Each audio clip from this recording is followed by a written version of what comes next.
Central Rock Company, the Kentucky Horse Park, Police Incorporated, 1 Hour Photo, C&H Rao, and your local Manville dealer.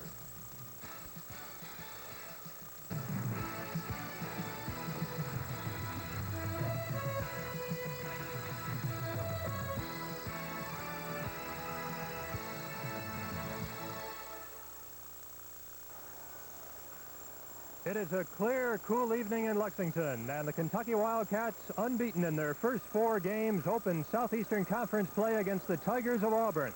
Auburn comes in with a record of 3-1 and high hopes of winning the SEC championship.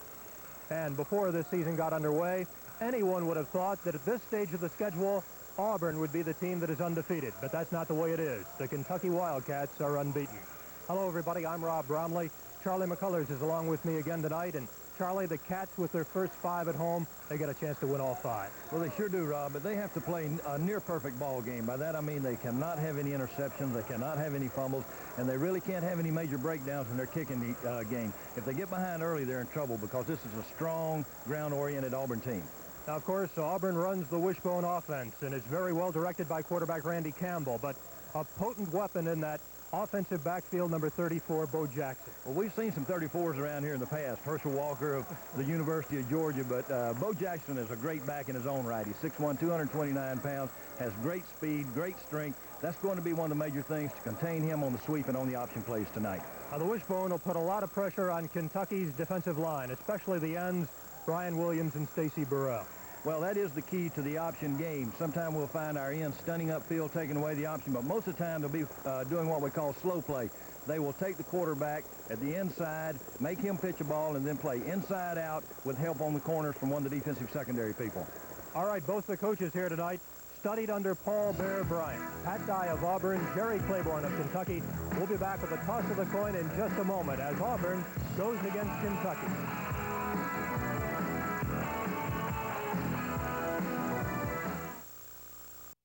Have the toss of the coin, and I don't think we could ask for a more perfect night for football. Down there for Kentucky, Ron Bajalet, Scott Schroeder, Kevin McClellan, and Rick Massey.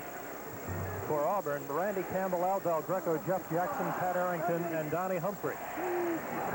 Right now the officials are being introduced. And let's see if we can go down on the field now and listen in on the toss of the coin.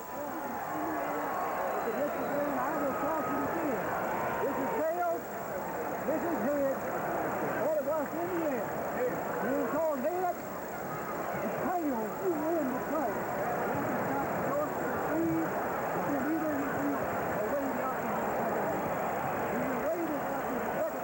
All right, as you can see there, Kentucky wins the toss, and I believe now has elected to go with the second half option, which seems to be the thing to do, Charlie.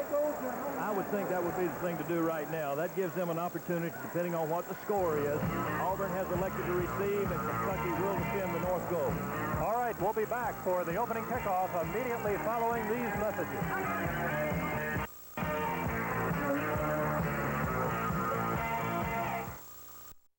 The last game played down at Auburn last season. Auburn won it 18-3 on those 6 field goals by Al Del Greco.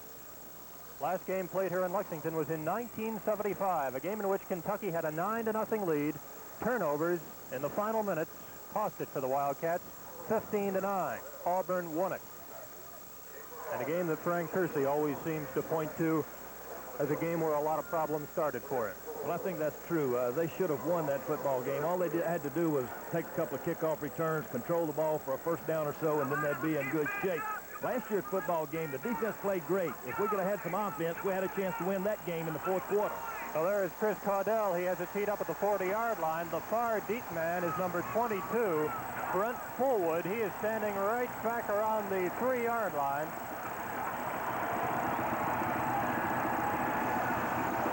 And here's the kick by Del Greco. It's going to go over to the far side of the field, and here comes Fullwood from about the 5. Right up the middle. Brings it right straight back up to the 25-yard line where he is hit and dropped. Steve Mazza in there on the tackle for the Wildcats. And the Auburn Tigers will go to work. 1st and 10 right about at their own 25. The quarterback is Randy Campbell. Running backs are Tommie Agee, Lionel James, and Bo Jackson. Quite a stable of backs. Over the ball at center will be Ben Tamburello. The guards, David Jordan and Randy Stokes, Pat Arrington and Steve Wallace. The tackles, the tight end Ed West. The split end is Chris Wood. 1st and 10 from the 25.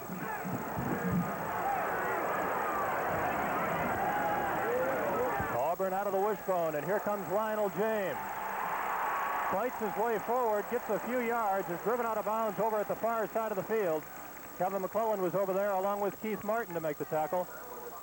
Call it a pickup of 3 as they mark it down to the 28-yard line. It'll be 2nd down and 7 yards to go as you look at Kentucky's defensive line. Keith Martin up there, along with Brian Williams, Jeff Smith, Stacy Burrell. A lot of fellows who have played very, very well in the first 4 games of the season. It is 2nd down and 7 from the 28. And they hand it right off up the middle to Tommie Agee. Agee's over the 45, up to midfield, and driven out of bounds here at the far side of the field. Kerry Berry was the man who finally drove him out, but that is the first down of the game. A big pickup by Tommie Agee. Well, this is the first option of the triple option. You saw the defensive tackle work outside, and they give a true read on it. Campbell reads it perfectly, hands off, and what results in a big play. That's the first option you have to stop, Rob, is the fullback up the middle. They'll hand it off until you stop that. That is a 23-yard gain. It's at the Kentucky 49, 1st and 10. Bo Jackson. Jackson's inside the 45 down to the 43-yard line. John Grimsley and Kevin McClellan were there to bring him down. This is the basics pitch sweep out of the wishbone right here. There's Bo Jackson, shows you the strength, goes ahead, gets the body linked forward. Bo Jackson, the sophomore out of Bessemer, Alabama, 6'1", 229 pounds.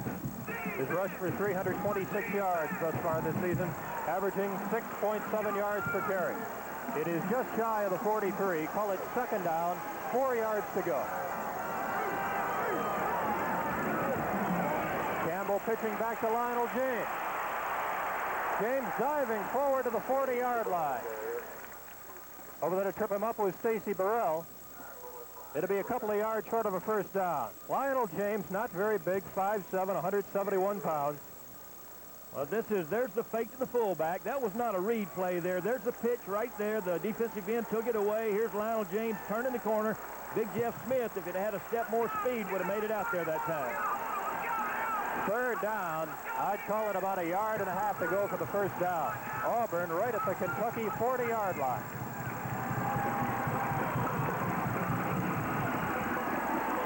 Bo Jackson. And that may be short of the 1st down. It was definitely short, Rob, by about 2 feet. Well, he dove off the left side, Charlie, trying to pick it up.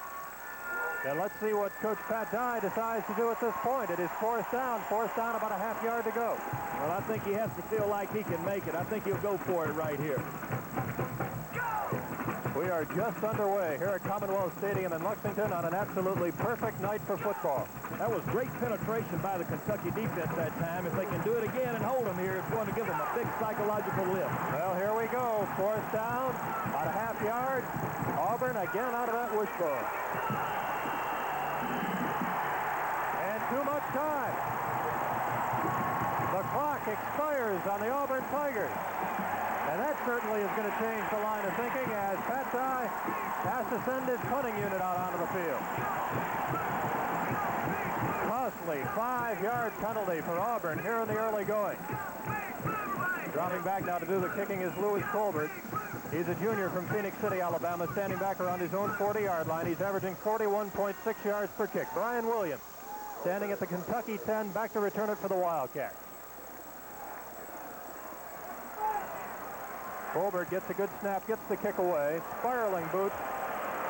Brian Williams let it go. It hit at the 5 and took a big bounce as far as the Wildcats are concerned. They needed that. It went into the end zone. So they'll bring it back on out to the 20 now. There's a pause in the action with the score. Kentucky nothing, Auburn nothing.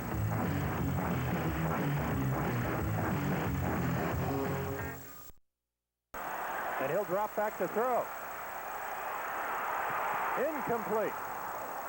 He hit him right on the number, Rob. You have to catch those kind. That was a flag route. They had 2 people in the area, but he hit the receiver right in the hands, Joe Phillips. Vic Beasley and Tommy Powell back on the coverage for the Auburn Tigers. as you get a good look at Joe Phillips along with Randy Jenkins. In the Kentucky offensive backfield, Kurt Cochran and George Adams. We've got a penalty marker, which was dropped here near the near sidelines, and let's see what it is.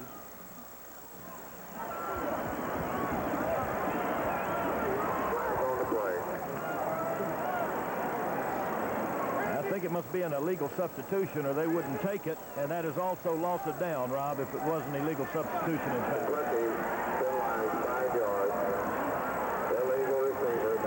Yeah, it's an illegal receiver downfield.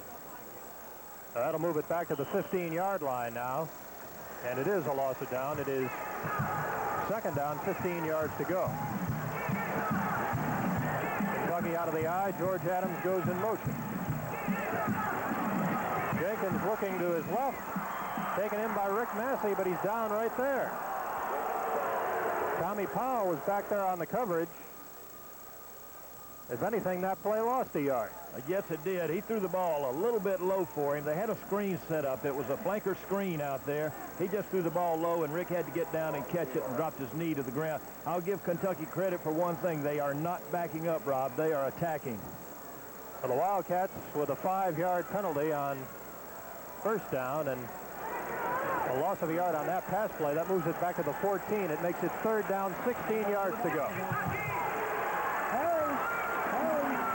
Massey out of the left. Joe Phillips comes to the right. Jenkins to put it up. And he floats it out to Cochran, incomplete. Well, the linebacker was right there, number 42, Jeff Jackson, the senior from Griffin, Georgia. Kentucky now fourth down, 16, and will have to punt it away. But, Rob, he hit him right in the hands. That ball should have been caught, and that would have been for a first down. That was a nice touch by Randy Jenkins. Well, both teams have now had one offensive possession, neither team able to move the ball. Paul Calhoun to do the punting for Kentucky, standing right back around his own goal line. And Trey Gaines, a freshman who returned a punt 91 yards against Tennessee, is back to take it in for Auburn. He's got it at the 41. Tries to find room at the far side and won't find any. Well played by the coverage team.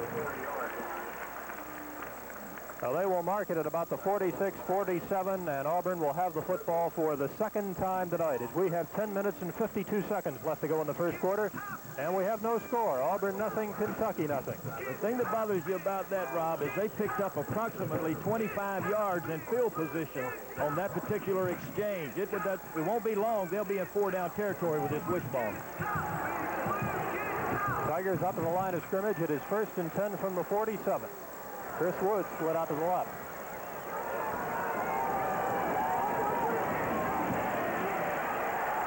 And they hand it off to the second man through. That looked like Bo Jackson. Not much running room at all. I beg your pardon. That was number 33 on the carry. That was Allen Evans. Allen Evans, the sophomore from Enterprise, Alabama, takes it up to the 50-yard line. Picks up about 2.5 yards. Let's call it 3. It'll be second down, 7 yards to go. Evans is in the Auburn backfield now. He's wearing number 33. Tim Jesse is in there. He's wearing number 25. Randy Campbell, number 14, is still the quarterback. And up the middle it goes to Tommie Agee. Freshman from Maplesville, Alabama, picks up a few more yards. Takes it down into Kentucky territory. As they mark it just across the 45-yard line, it's still short of a first down. It'll be third. About 1.5 yards to go for an Auburn first down. Big play. I would look for an outside option of some sort because Kentucky has stopped them inside every time. Third down, about 1.5 yards. And it's Campbell on the keep, and he's got the first down as he falls across the 40-yard line. Paul Calhoun made the tackle for Kentucky, but it's a first and 10 for the Tigers. There's a ride. He's reading. This is the second part of the option. We'd seen the first part, and there's Randy Campbell. Does a good job on short yardage. I kind of figured they would come to the wide side of the field with the outside. He is playing with them inside pretty stout. First and 10 from the Kentucky 38. Auburn now with its deepest penetration of the night with 9:17 to go in the first quarter. And they hand it off on the reverse. That's Clayton Buford. Buford at the 30. Inside the 15. Down near the goal line. He's finally cut down deep in Kentucky territory. On the reverse, Clayton Buford. We will take another look at it. He is a junior out of Palatka, Florida. Well, that was Stacy Burrell's play right there. His assignment, number 47, was to trail as deep as the deepest back. And if he'd have been as deep as the deepest back, he'd have been sitting right there to make the tackle. Gary Baird finally over there to drive him out of bounds, and he got him just inside the 4-yard line. Call it 1st and goal from the Kentucky 4. Auburn now knocking on the door. Bo Jackson, touchdown, Auburn. 4-yard run. Bo Jackson scores his 5th touchdown of the 1983 season, and Auburn has drawn first blood. Well, it's a double lead play. Both backs leading in front, and a great job by Bo Jackson. You see his great athletic ability right there. He slipped on the grass turf, dropped his hand down, and drove it on in the end zone. Auburn moves out in front 6-0 with 8:58 left to go in the first quarter. And now Aldell Greco, the man who kicked 6 field goals against Kentucky last season at Auburn, is on to attempt the extra point. He drills it on through, tacks on one more. It is Auburn 7, Kentucky nothing. Now we got a timeout on the field. We'll return with more action following this.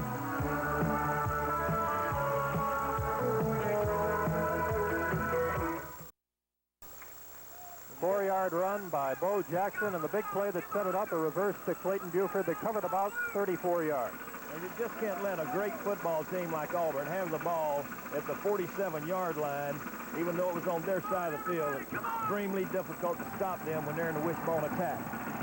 Scoring drive took 5 plays, covered 53 yards, and 1:54 seconds. And Del Greco now is ready to kick off. Tony May is going back deep. Joining him back there is Mark Logan, and here's the kick. Over to the far side of the field, that'll be Logan. Up over the 15. And finally caught from behind at about the 20-yard line, so the Wildcats will go to work 1st and 10 right there. Jonathan Robinson made the tackle for Auburn. So Kentucky has it for the second time tonight. Now trailing 7-zip. With 8:52 left to go in this first quarter. Rob, they threw the first 3 times they had the football. Had people open, but they just dropped it. Let's see what they come out with this time. See if they try to establish George Adams. Kentucky out of the I formation. That is Adams in motion. And Jenkins gets the pass away under a big rush. He was trying to hit Adams here, streaking down the right sideline, but it falls incomplete. I think he was throwing that ball out of bounds in desperation, and George just made a heck of a move. He realized that he was covered on the sideline, turned up, and it almost ended up in a completion. Well, the Auburn defensive line with a great rush, and they have got some good ones up front. Fellas like Donnie Humphrey, Dow Utman, Doug Smith, John Daly, Gerald Robinson. Here's Kentucky breaking out of the huddle. Jerry Klein over the ball at center. 2nd down and 10. The Wildcats from their own 20. On the draw, Adams makes it back to the line of scrimmage, and that's it. And the linebacker, Greg Carr, was there to make the tackle, the junior from Birmingham. They're an outstanding defensive football team, and I think that Kentucky has to settle down just a little bit. To me, it looks like they're grab bagging just a little right now. I think they need to settle down, go with their regular offense, and play football. So to speak, dance with the girl you brung. Last play lost about a half yard, so let's call it 3rd down and 11. Joker Phillips out to the right. Adams and gets about a yard or 2, and then is stood up and pushed back hard. In there leading the charge looked like Vic Beasley, a safety, who came on up to make the tackle. Well, you can block them, but they're not staying blocked very long, Rob. They're getting off those blocks in a hurry and really chasing and pursuing the football. They're an outstanding defensive football team. 4th down, 10 yards to go, and again, Paul Calhoun will step back to do the punting. Gets the kick away, a high spiraling boot. This is Trey Gaines once again, and he avoids one tackle and then cannot avoid another. First man down there was Larry Smith, a freshman out of Springfield, the brother of Jeff Smith. Gaines got away from him, but then a few other Wildcats put him away.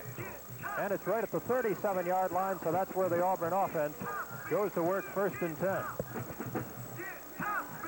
Auburn with a 7-0 lead. The Tigers trying to win their 4th game of the year. They have victories over Southern Miss, Tennessee, and Florida State. The lone loss was to Texas. And the handoff comes straight on up the middle, breaking off to the right side.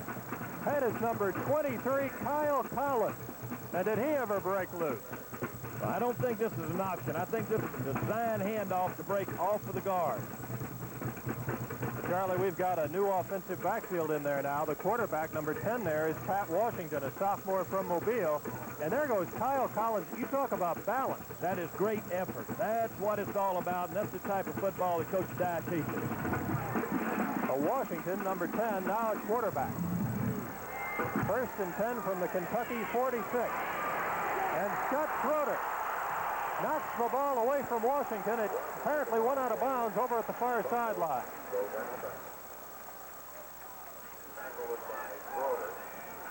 Well, Scott Schroeder was in there in a hurry. That play loses a yard. Call it 2nd down, 11 yards to go coming up. Had a little stunt on that time, what you call a razor stunt. They were bringing the defensive tackle and the end down to shut off the handoff, and Scott scraped right outside, took the quarterback. Auburn now from the Kentucky 48, and this is Tim Jesse. Jesse brings it up to the 45-yard line, a gain of about 3, but that's all. Art Paslick was there, the defensive end, number 46. Going to be 3rd down. We'll call it 9 yards to go. Charlie, I'm not sure if anything happened to Randy Campbell. I do not believe it did. I don't think so. Coach Dye plays a tremendous amount of players. He plays basically 2 offenses and 2 defenses. He'll intersperse in the line, but he'll substitute a full backfield. Here's a 3rd down play. Let's see if Washington goes to the air. Looking back to his left. And is it complete? It is incomplete. It was intended for number 82, Jeff Parks, the sophomore from Gardendale, Alabama. Parks thought he caught it, but they say he did not. Well, the official came all the way from the other side. The umpire is supposed to make that call, but he was still watching inside. The official facing the ball could not see, so it was the call on the far sideline for the official to come across and make the call. Now, once again, Lewis Colbert is standing back now to do the punting. He's back around his own 40-yard line, and Brian Williams, standing at his own 10, is back to return it.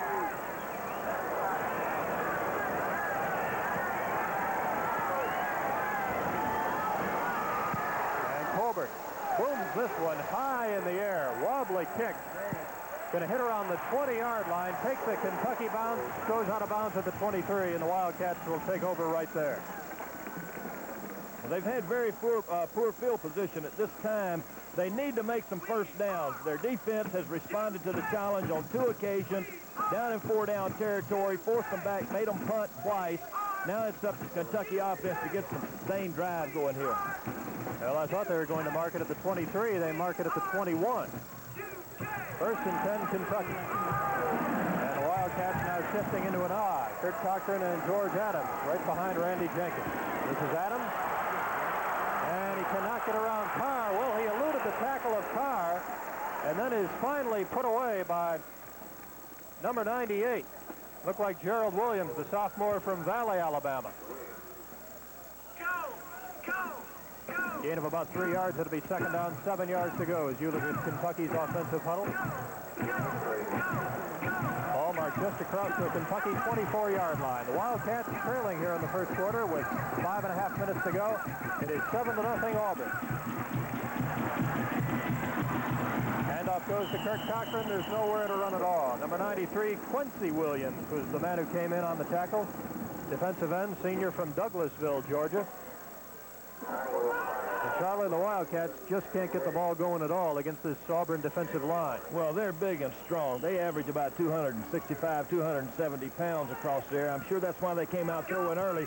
But they'll have to keep fighting, keep getting after it, and they'll find something that'll work. They need desperately, psychologically, to make a first down right here. Gain of about a yard on the last play. It's 3rd down and 6. And Oliver White has got the first down. Randy Jenkins to Oliver White. John Daly was there to make the tackle, but it's a Kentucky first down. Well, this is the way it's going to happen all night, I'm afraid. There's big pressure by the defensive lineman. Randy scrambles. He loves to throw to Oliver White. Picks up the first down right here. That's the way it's going to be, Rob. Not too many things are going to happen sharp and concise for this Kentucky offense. Well, the Wildcats with the ball right at their own 35-yard line now, 1st and 10. And again, Kentucky shifting into the I. Mark Wheeler comes over on the right side of the line. Joker Phillips split way out of the right. This is George Adams, gets a block, cuts back in. Over the 45, up to the 46-yard line. Greg Carr, the linebacker, along with Vic Beasley, the free safety, came up to bring him down. This is your pitch sweep out of the I formation. Good block by Kirk Cochran right there. Good block by the guard kicking the linebacker out. George lowers his shoulder as always and gets that extra yardage. Excellently executed play.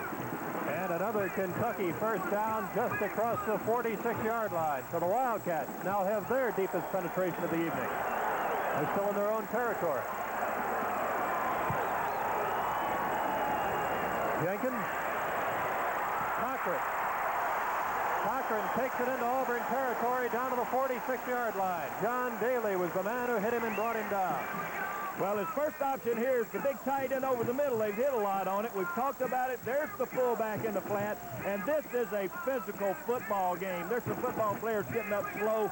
Everyone's running tough and tackling tough. It is in Auburn territory for the first time tonight. 1st and 10 at the Tiger 46. Again, the shift into the I formation. That's Cisco Bryant in motion out of the left. Cochran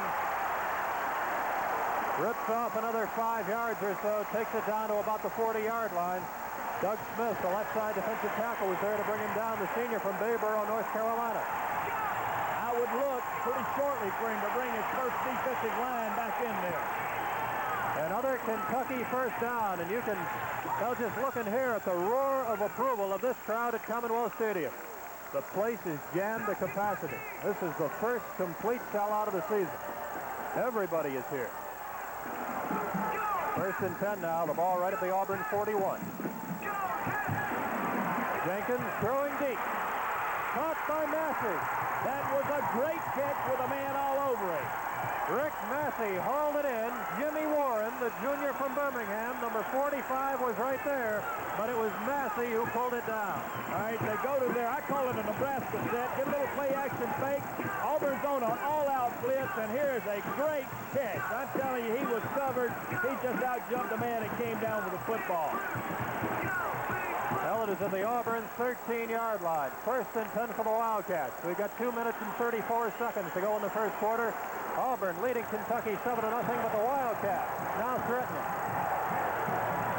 Joker Phillips in motion to the right. George Adams inside the 10 and fighting his way forward down to the 7-yard line. Doug Smith was there to make the tackle along with Gerald Robinson. The pitch sweep again right here. Last time he took it outside. Now look at him turn up in there and just slam his body into those people. I tell you, they are playing tough, aggressive football right now, and they are charged, and this crowd is charged. It'll be 2nd down, 4 yards to go. It is marked just shy of the Auburn 7.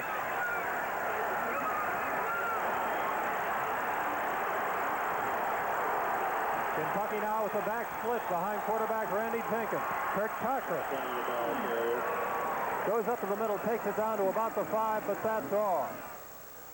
As Auburn closes in on him very, very quickly, Dow Upman, the middle guard, was there to make the tackle.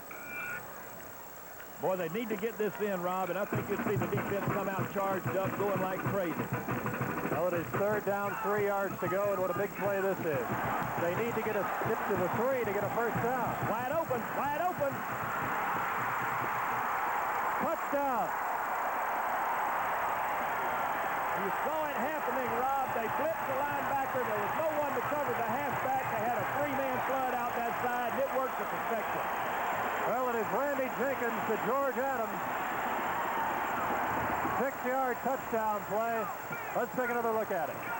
Well, that's a great play by Randy Jenkins, and there's George Adams, sticks it in the end zone. They could not cover that particular play when they fired the linebacker. He came free, but Randy Jenkins made a great throw.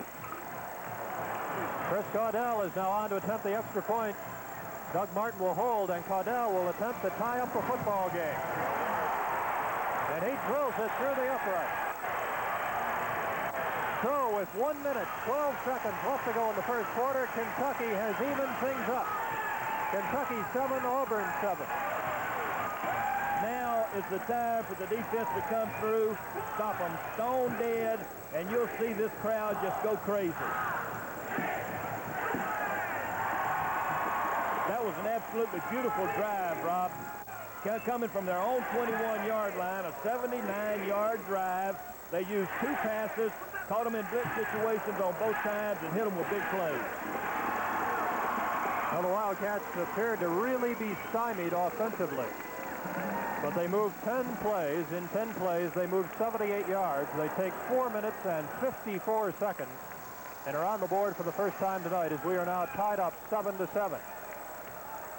Back to return the kickoff for Auburn. Number 33 there is Allen Evans. He's standing back there along with Brent Fullwood wearing number 22. Fullwood is the far deep man. Number 21, Ed Graham, is also back there deep. Here's Chris Caudell with the kick. Way over to the far side of the field, and Evans takes it way back in his own end zone, and very, very wisely elects not to run it out. Well, that's a big psychological boost for that defense, too. They're going to get to start them on the 20. Now they can show their stuff.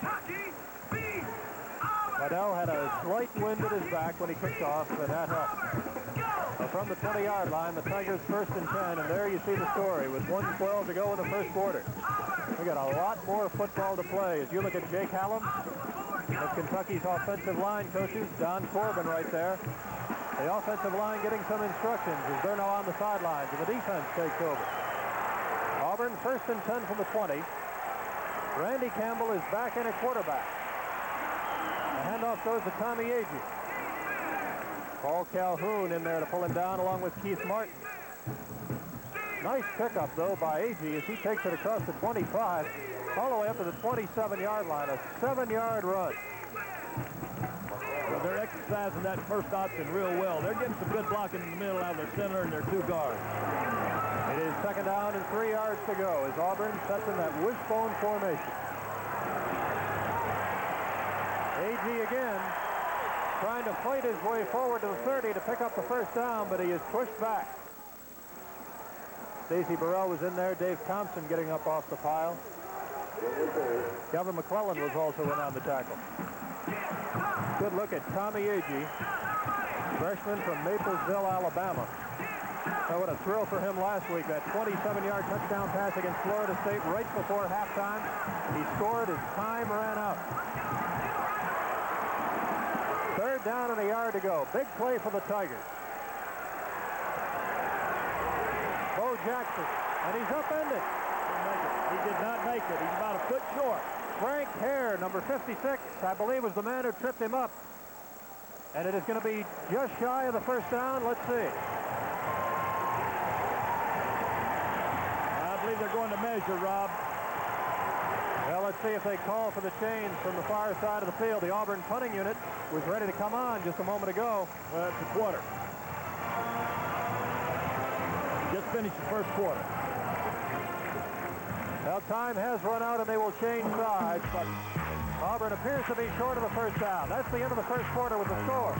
Auburn 7, Kentucky 7.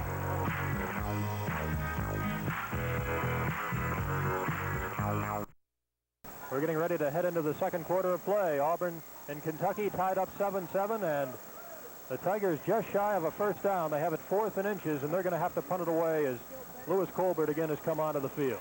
Well, this has been a physical football game so far, Rob. I don't know whether the superior size and strength will wear on this Kentucky football team later on as we get deeper into the game, but they are playing extremely tough and physical right now. So Brian Williams is standing back around his own 31-yard line to return it. Colbert gets a good snap, big rush, but he gets it away. Wobbly kick comes over to the near side, hits at the 35, and now goes out of bounds at around the 32-yard line. Well, this is the best field position that Kentucky's had. They've started out the 20, the 20, and the 22, and all that in their own territory now at the 32-yard line. And Kentucky's offensive unit heads out onto the field. Randy Jenkins still at quarterback. There's Jerry Claiborne. Led his team to 4 victories in the first 4 games of this 1983 campaign. Jerry Klein over the ball at center. And now the Wildcats shifting. Handoff goes straight on up the middle. Looks like Chris Derry, number 44, has just come into the game. I believe we had an illegal formation. Pat Thomas on the tackle for Auburn, but let's wait and see what the penalty marker is.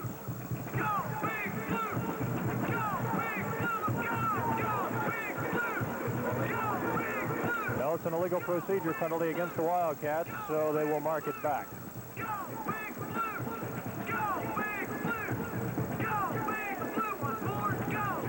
Number 79 there is Donnie Humphrey, one of the real standouts on this Auburn defensive line, a senior from Huntsville. He did not play all that much last weekend against Florida State, was hobbled by a bad knee, but now he's back here tonight. Illegal procedure against the Wildcats. That'll cost Kentucky 5 yards, and it'll be first down and 15 as it's marked back to the Kentucky 27-yard line. Cisco Bryant out to the right, and Rick Massey comes here to the left. Choo-Choo Lee with his first carry of the night, and there's absolutely nowhere to run. Like Dow Upman, the nose guard, the senior from Bruton, Alabama, was right there to bring him down. Well, I think they let those defensive linemen get a little bit too much penetration before they tried to turn them that time, and Choo-Choo had no room to move in. Loss of 2. It'll be second down, 17 yards to go. Kentucky and Auburn tied up 7-7 here early in the second quarter. Choo-Choo Lee goes in motion to the right, and Jenkins to put it up. Now he'll run with it. Over the 30. And now takes it on out of bounds, and very, very wisely as the Auburn defense closed on him quickly. The man who finally knocked him out of bounds was Tommie Powell, freshman from Greenville, Alabama. Well, I think they had the pass route called over here to the wide slot side. They sent George Adams in motion the other way. They were sprinting this way. They had double coverage with help deep, and they had them covered up, and Randy made a smart move by just pulling the ball down and waiting until the next time, find another chance, don't try to force the ball. Play gained about 6 yards. It's at the 31 now. Third down, still 11 yards to go for the Wildcats.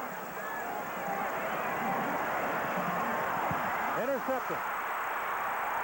Picked off and brought back to about the run on into the end zone. Touchdown. David King picked it off and took it all the way back, the junior from Fairhope, Alabama. Well, I think he tried to force the ball into the double coverage again. It looks like he's going over there.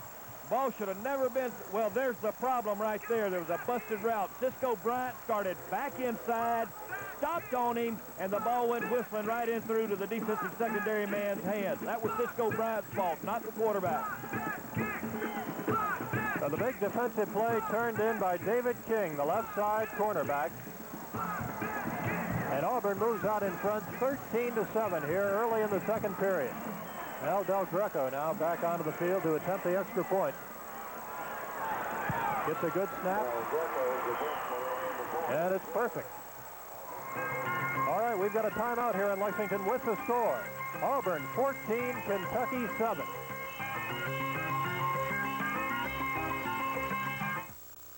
I don't spend a lot of time up here. Just come up now and then to do commercials for this stuff. Golden man-built fiberglass insulation. Sure makes it real comfortable down there all year round. And it really saves energy, too. And it's the same color as your hair, Dad. Well, very observant, Mike. Manville Gold insulation rebates available now at these dealers: Car Building Supply Moorhead, Central Kentucky Supply Lexington, and Hardiman Lumber Company Maysville. If you have film or disc you haven't had developed, you should go to 1 Hour Photo in Fayette Mall. You'll have prints at half the price of instant photography, and you can have them developed while you shop. 1 Hour Photo specializes in discs, and with their custom color system, you'll get what you saw when you took the picture.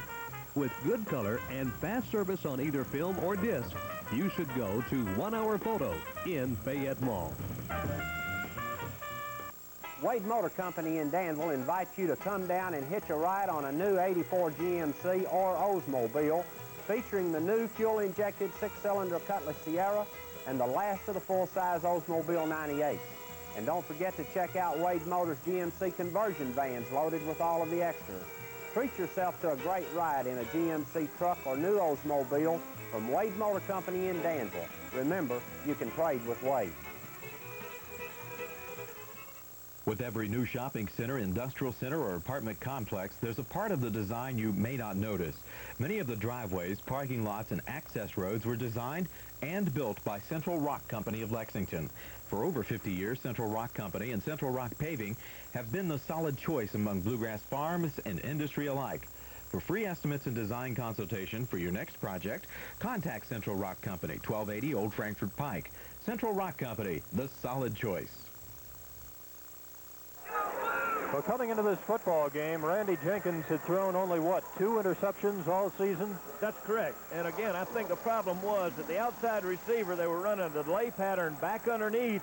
For some reason, he stopped. If he'd have kept coming, the ball would have been right on target. Might have been a big collision, but at least there would have not have been an interception for a touchdown.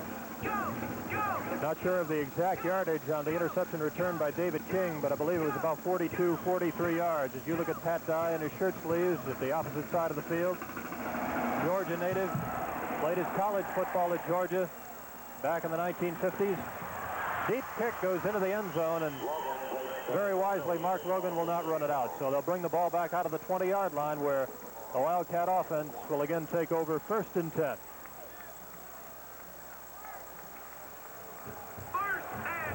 So Kentucky now has the task of building some more momentum.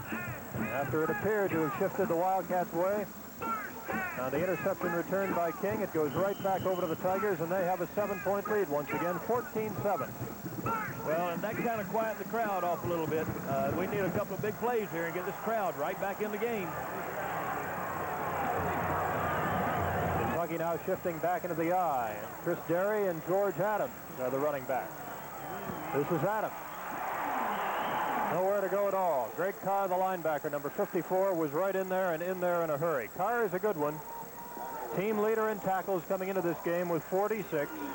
Named Defensive Player of the Week in the South by UPI last week for his play in Auburn's victory over Florida State.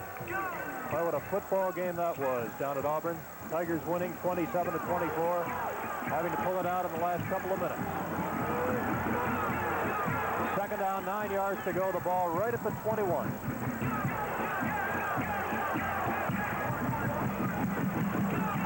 And fighting his way up the middle is Chris Derry, and he does well to get about 4 yards. Fights his way up to the 25-yard line. And the Auburn defense was really hitting him. Doug Smith and Quincy Williams led the charge. That was outstanding running. The linebacker blitz. Watch the backside linebacker blitz and hit him right at the line of scrimmage. There it is, right there. He got hit. Now watch him roll off of that, roll off of another one. He's still fighting. That's the type of attitude and type of effort that's gotten this football team as far as it is, and they'll have to keep going with it. From the 25, it's 3rd down and 5 yards to go. And incomplete, intended for George Adams. Right there on the coverage is number 41, Pat Thomas, the linebacker, a sophomore from Mobile. Anyway, that's one thing you need to make sure on 3rd down. You have the proper yardage to ensure the 1st down. That brings up 4th down and 5 yards to go. And again, Paul Calhoun comes into the game to do the punting. He's standing back around his own 10-yard line. Trey Gaines standing back around his own 30. He comes up a few steps, takes it in at the 38, and comes across the 40 to the 41. So a return of a couple of yards. The Kentucky defense down there in a hurry to cover. Don Urano led the way. But from the 41 now, Auburn goes to work with 12:22 left to go in the 2nd quarter, and the Tigers leading by a score of 14-7. And a very critical series, Rob. Got to keep them out of the end zone here. Split end, Chris Woods comes out of the right. Shifting now over to the opposite side is Ed West, the tight end. Campbell is the quarterback. This is Tommie Agee. They're hurling forward up to the 49-yard line.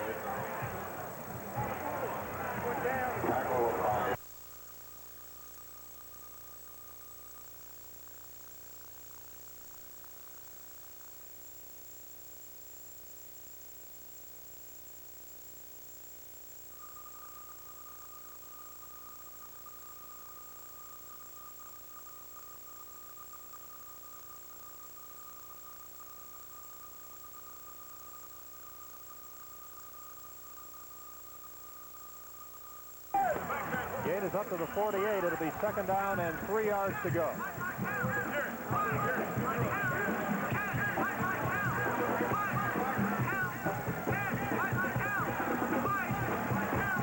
This time Clayton Buford comes out of the right side. Auburn setting in that wishbone formation.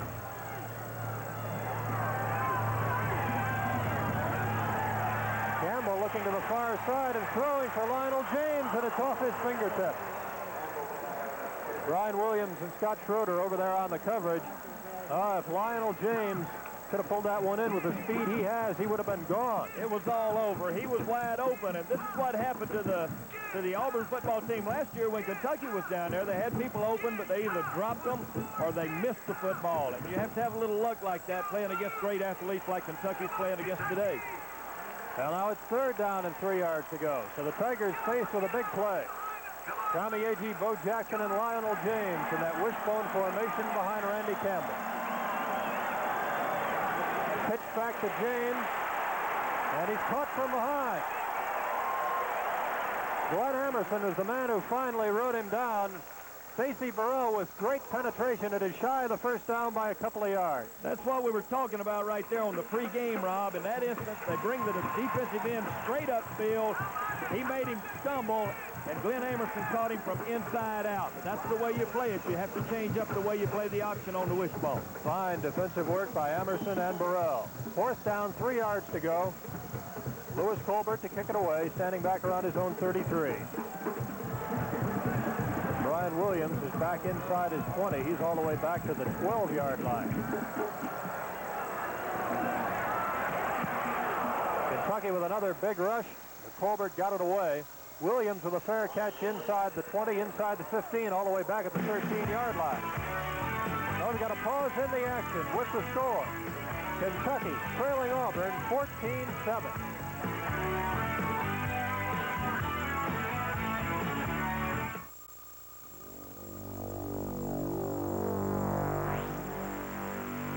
Now, at C&H Ryle, the only layaway you will need this Christmas. C&H Ryle has more gift ideas than you can imagine.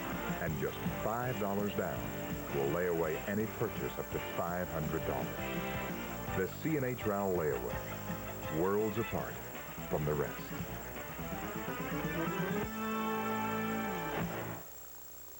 Don't let a tight budget get in the way of readying your home for winter. Buying new storm windows and insulation, building that extra room on a too small house, remodeling or making necessary home repairs.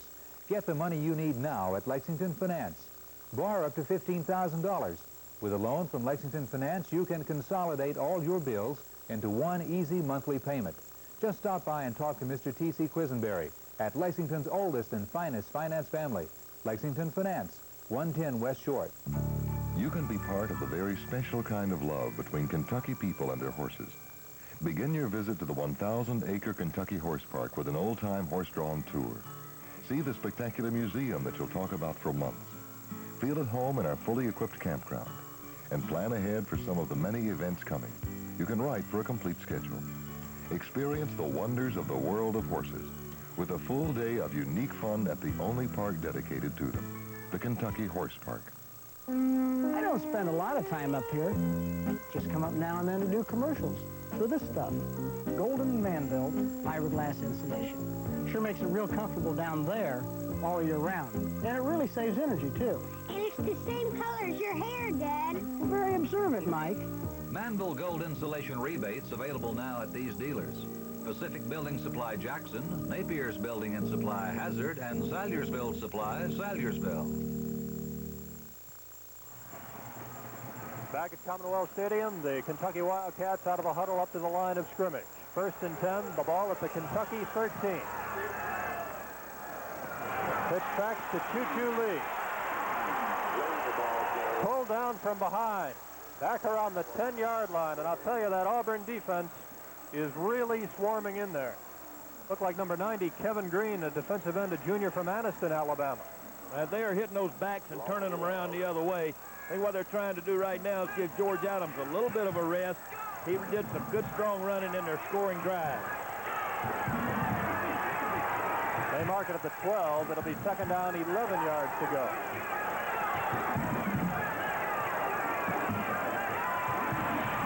Jenkins under a big rush. And throwing long. Incomplete, intended for Rick Massey. Back there on the coverage, number 32, Jonathan Robinson, a junior out of Camp Hill, Alabama. Well, Massey almost went up and took that ball away again, Rob. It should have been intercepted by the defensive man. He had position on the ball, but Massey, being the great competitor he is and has that jumping ability, jumped right up. Watch this right here. Watch him go up over the top and almost snatch it out of his hands. Great competitive desire there by Rick Massey. Well, the Wildcats deep in their own territory. It's now third down, 11 yards to go. Jenkins gets this one away to Oliver White, but he is caught from behind. And pulled down by number 40, Arthur Johnson. He's from Alabaster, Alabama. Kentucky not able to do anything offensively. And the tough thing about it is here is the field position. Ball is now at the 15-yard line. It is fourth down, 8 yards to go. Paul Calhoun standing back at his own goal line, and Auburn this time will get it with excellent field position. Trey Gaines awaiting the punt. Back at his own 38. Fine kick by Caudell. Comes across the 40 up to the 43, and a penalty marker goes down.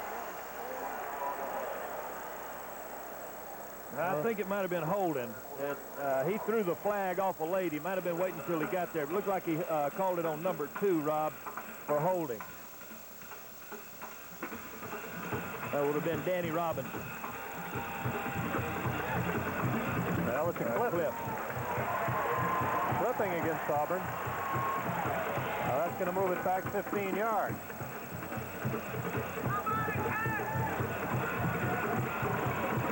Big mark off against the Tigers. And just when I said Auburn was going to get it with good field position, what happened? Clipping against Auburn. Moves it back inside the 30, all the way back to the 27-yard line. Well, that's a big break. That gives the Kentucky defense a little bit of breathing room. What we need now maybe is a turnover to get this crowd excited again. The touchdown interception a while ago quietened it down a little bit, and they have not been back into this game since. Well, we have a long ways to go. Auburn leading 14-7. Still 9:17 to go in this second period. Campbell handing it off to Agee right up the middle. Agee fights his way forward to the 34-yard line. Another good pickup on first down. Gary Baird getting up off the pile. Keith Martin was in there to help him out. But the gain is up to the 34. That's a pickup of 7 yards. And Auburn continues to knock off the big yardage on first down. Well, it seemed like on first down they're giving it to that fullback every time. There's a good read by the quarterback. And what Kentucky is expecting to do is to stop that handoff with their safety man. He's playing up there in what we call an inverted position. Pitch it back this time. Bo Jackson. He's cut down as he comes up to the 40. Russell Hairston that time did an outstanding job pursuing inside out from his defensive halfback position. Russell Hairston, the sophomore from Lanham, Maryland. As you look at part of this Kentucky crowd here at Commonwealth Stadium on a perfect Saturday night for football in the month of October. Auburn picks up the first down on the carry by Jackson. It's just shy of the 40. It's at the 39-yard line. First and 10 for the Tigers.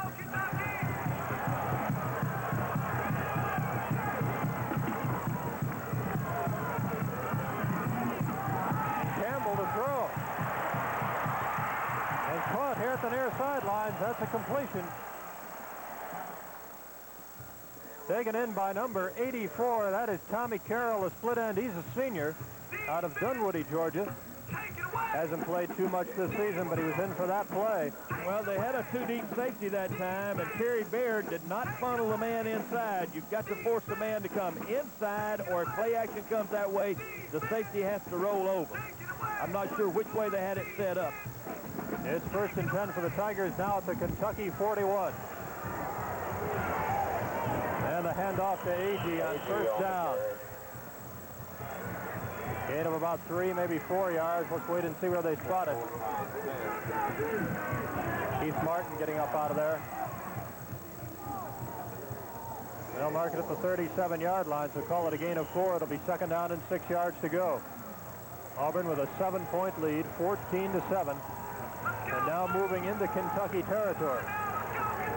Clock running with about 7.5 minutes to go until halftime.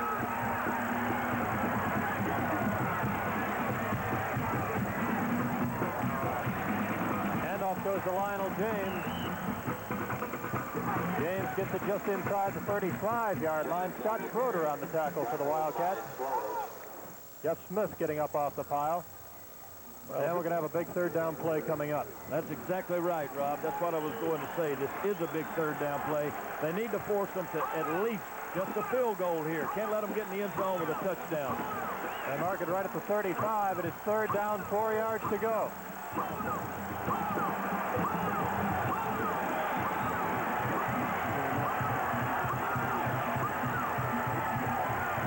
And Campbell on the keep. He's very, very close to a 1st down. Cracks it down to the 31-yard line. Scott Schroeder and Glenn Emerson on the tackle, and they're going to call for the chains to come on from the far side of the field. Well, you see Paul Calhoun come screaming in here. Watch him run right by him right there. He was responsible for the quarterback. He missed the tackle. Campbell, an excellent athlete, knew that he had to have short yardage and just turned it right straight up. Jerry Claiborne with a concerned look from the sidelines as the chains come on from the other end of the field. What a fine fake that was, though, by Randy Campbell as he faked that handoff to Agee and then kept the football. And it is a 1st down. Barely. Barely, but that's good enough. 1st down Auburn at the Kentucky 31. So this drive continues now with about 6.5 minutes to go in the 1st half. Auburn 14, Kentucky 7. Might look for a pass right here, Rob. They feel like they're in 4-down territory. They may put it up right here, see if they can get a quick one on them. Trey Gaines goes out of the left. Ed West in tight on the right.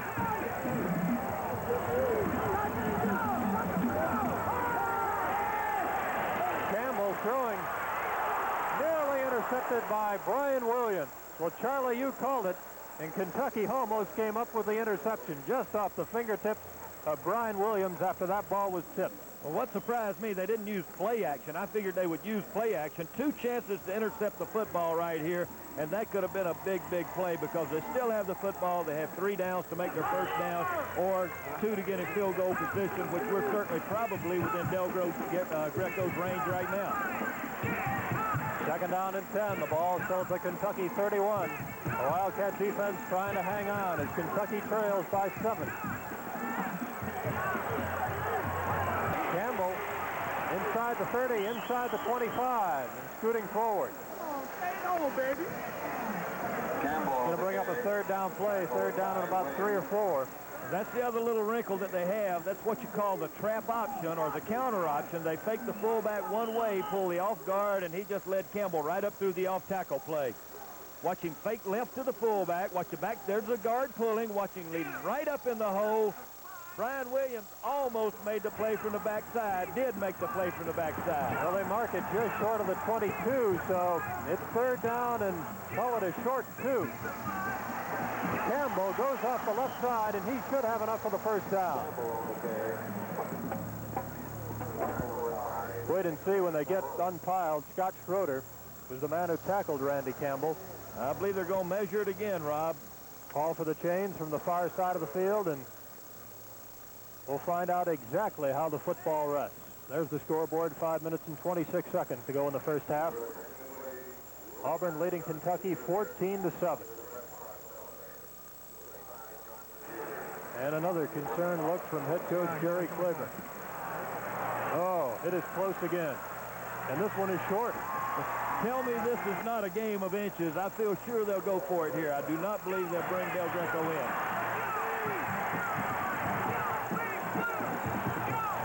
Well, part of this capacity crowd now is starting to come to its feet, hoping to fire up the Wildcat defense. 4th down and inches for the Auburn Tigers. They've got it right at the Kentucky 21-yard line. This scares you to death. As a football coach, you got everybody bunched in there, and they may run outside with an option. Here we go.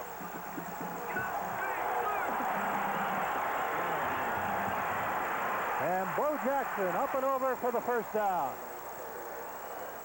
Well, here we go.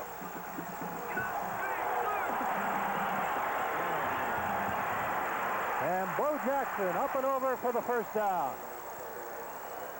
Well, that has to bring back memories of Herschel Walker, but that's what this fella is so good at. Bo Jackson out of Bessemer, Alabama, just a sophomore. Auburn's first 3-sport letterman, Charlie, in 30 years. Plays football, baseball, and track. Quite an athlete. Boy, he is truly a great athlete, and he cleared that line so well that time. He must have went up in the air about 6 feet, because Kentucky had stacked it up pretty well. Mark just inside the 20, 1st and 10 for the Tigers. 4:51 left to go in the first half.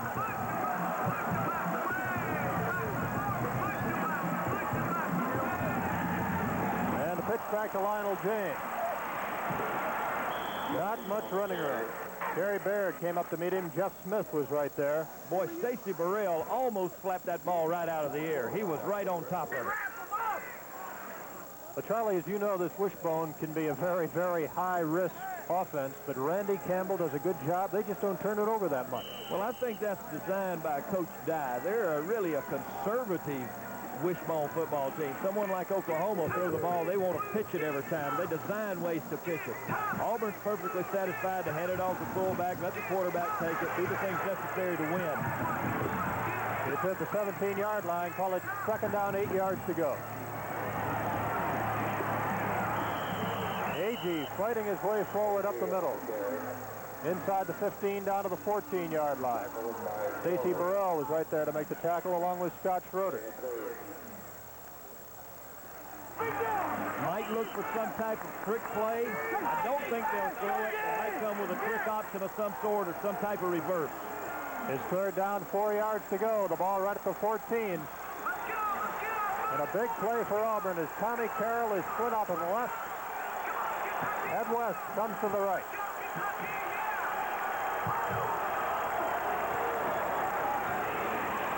And on the keep, Campbell. Touchdown. Randy Campbell took it all the way. 14 yards. Well, that was a trap option that they ran on short yardage a while ago with a big guard leading him up inside, and there just was absolutely no one there. The defensive end was stunning upfield. There he is, step away, fake fullback. There's the guard leading. There's the defensive end going upfield. No one to take the quarterback because of the fake. Poor tackling right there, but because of the fake to the other side, all the linebackers had flowed. Well, Auburn has now moved in front 20-7. Randy Campbell, a 14-yard touchdown run. Tremendous effort here as Al Del Greco on to attempt the extra point, and he booms it through the upright.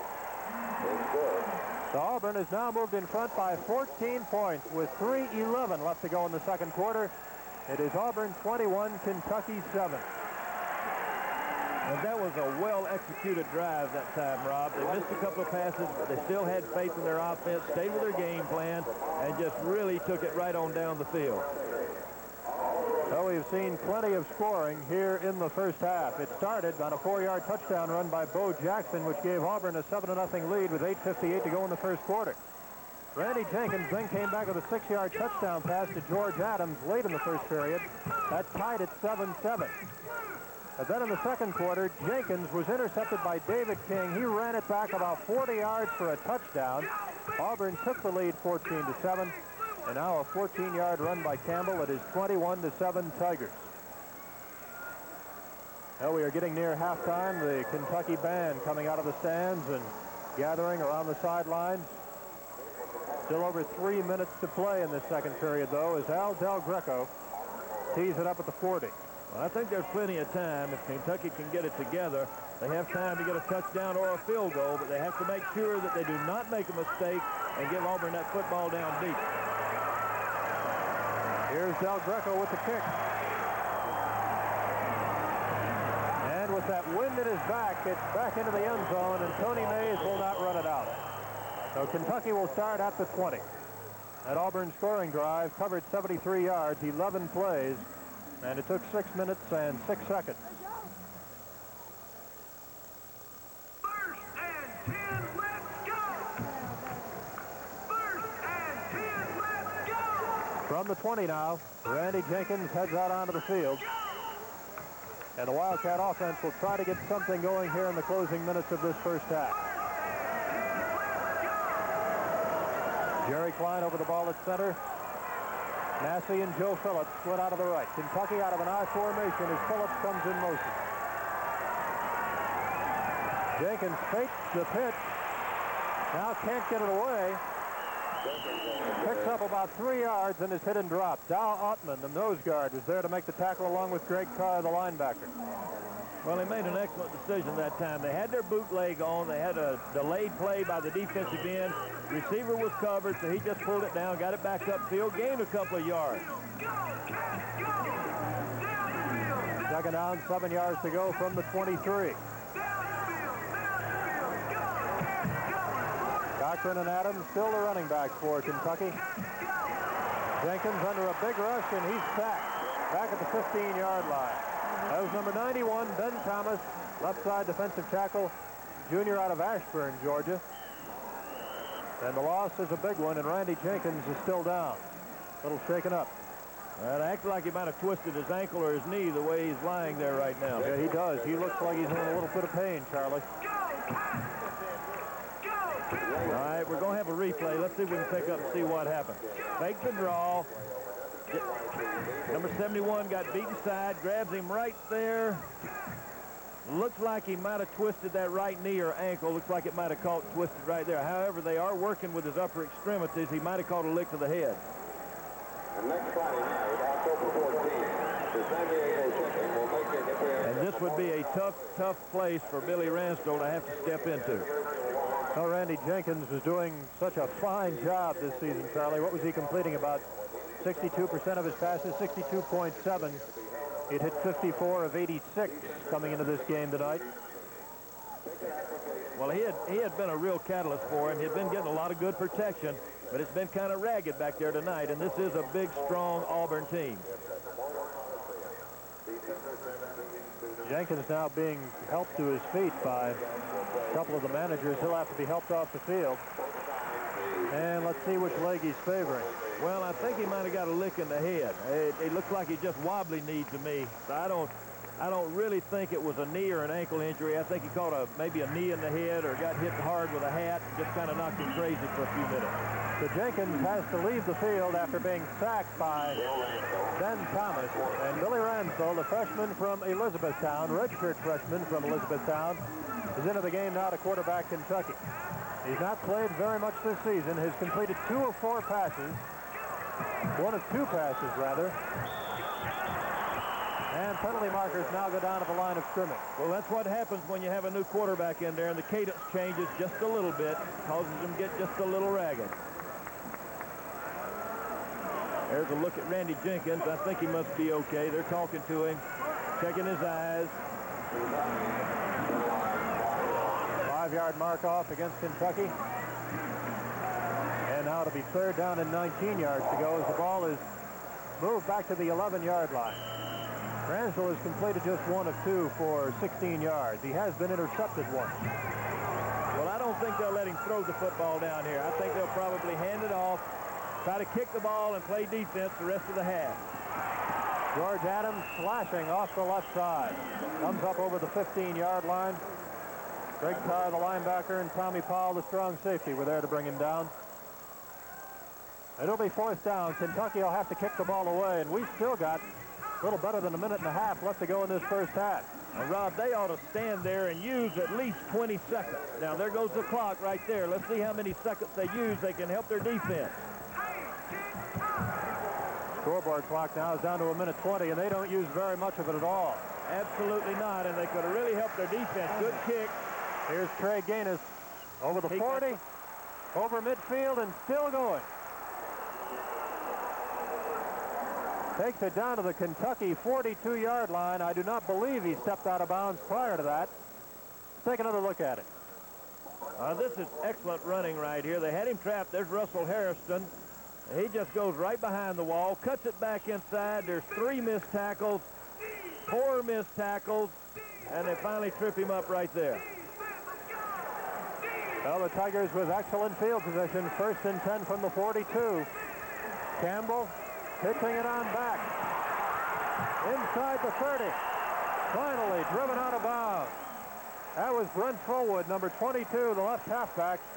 Freshman from St. Cloud, Florida. Let's take another look at it. Well, it's the trap option, and it is just giving Kentucky fits. They have not been able to adjust to it. I don't know whether it's a new play or what, but that is great balance right there. But the trap option has been the biggest play that Auburn has had tonight. He was finally driven out of bounds at the 24-yard line. Auburn 1st and 10 now. 1 minute exactly left to go in the first half. Tommie Agee scooting forward inside the 20. I tell you, he is a tough customer to bring down. Cam Jacobs and Stacy Burrell right there. He just about squirmed away from everyone. Well, he was hit at the line of scrimmage very solidly and got on out there for about 7.5, 8 yards. Gain was 6 at his 2nd down and 4 as they mark it at the Kentucky 18. Here's Campbell. Cut from behind by Brian Williams. Paul Calhoun was the man who was charging in there. Williams finally put him down to the 14-yard line, but I know Paul Calhoun wanted to get him. Well, I tell you, Brian, that's a great play coming all the way from the other side. He must have had a blitz on, but he chased Campbell down from behind. A big, big play. Don't have a replay on it. Watch him ride the fullback. Here comes Brian Williams, number 2. Fake to the fullback, catches the quarterback from behind in good shape. 23 seconds left, Rob, and they're a critical 23 seconds. Auburn with 2 timeouts remaining now. Kentucky still with 3, as the Tigers have used one right here. Pat Dye would like to get it into the end zone once more before halftime. His team would have a 3-touchdown lead, as it could go to 28-7. Tigers right now leading by 14. They have been very, very impressive, not just offensively, but also defensively in this first half. Well, I think defense is definitely their strength. They've shut down an offense that had scored quite a few points this year, and really, except for one drive, have just smothered them, haven't given them a chance. Auburn up to the line of scrimmage. Gaines comes to the right. Tommy Carroll goes out of the left.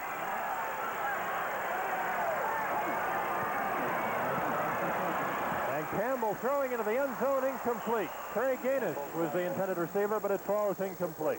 Well, and we have an offside penalty on Stacy Burrell. He was on a blitz that time and stepped over the line just before the ball was snapped. That'll be a 5-yard mark off against the Wildcats. The play took 4 seconds. 19 seconds now left to go in the first half.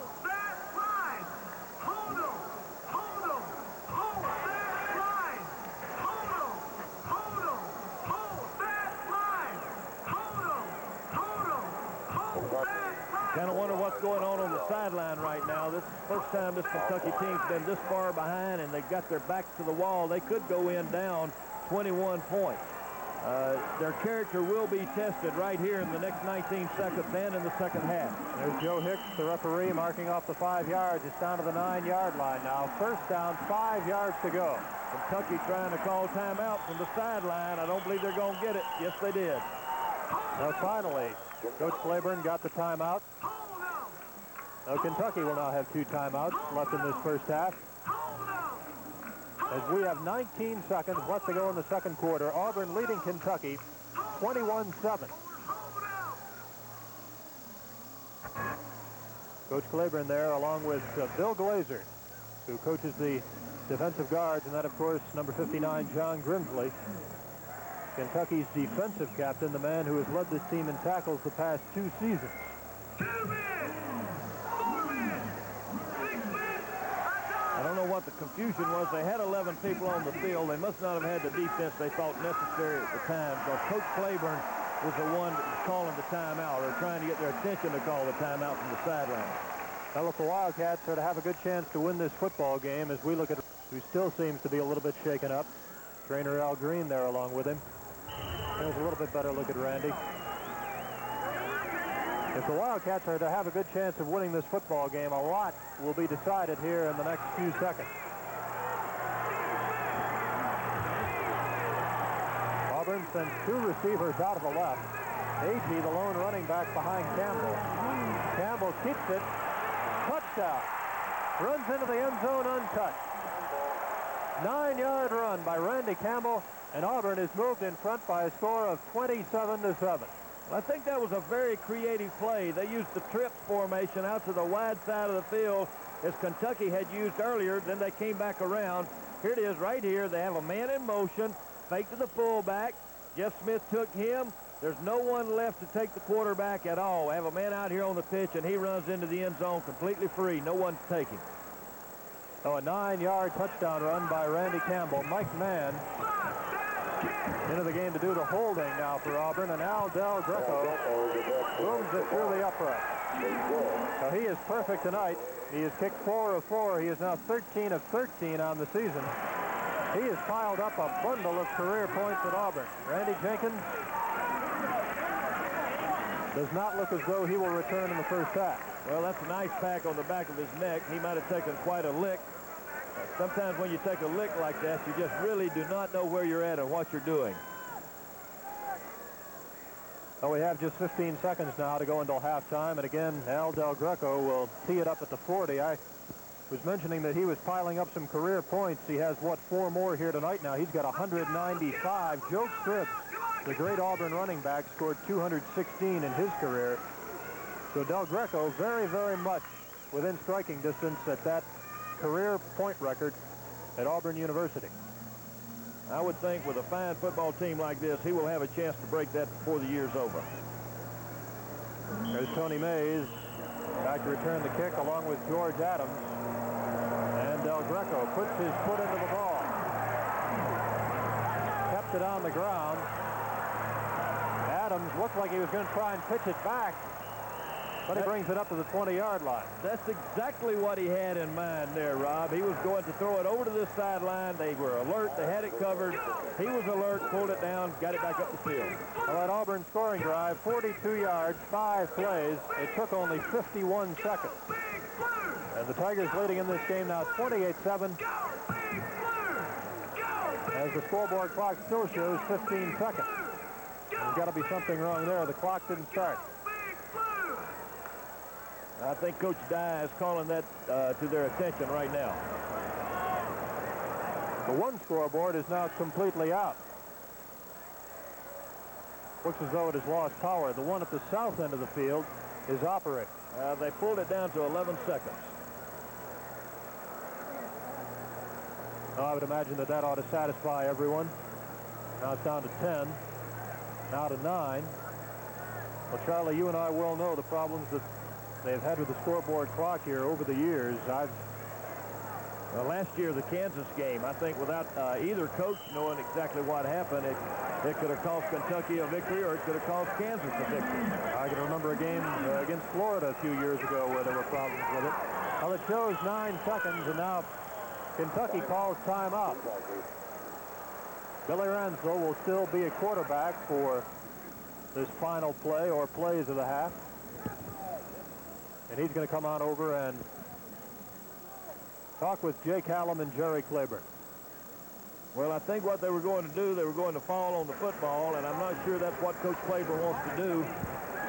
He wants to make sure that they spend all of this time and possibly even take a chance to get a big play. I don't know.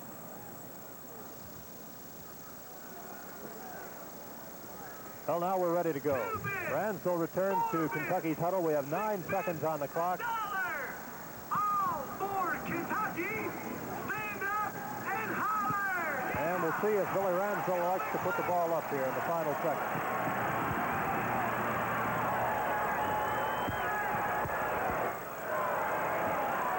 He's going deep to the near sideline. And it's intercepted. Picked off by Jimmy Warren, number 45, the junior from Birmingham. Penalty marker goes down. Rick Massey and Eric Pitts were the fellows who were streaking down the sidelines.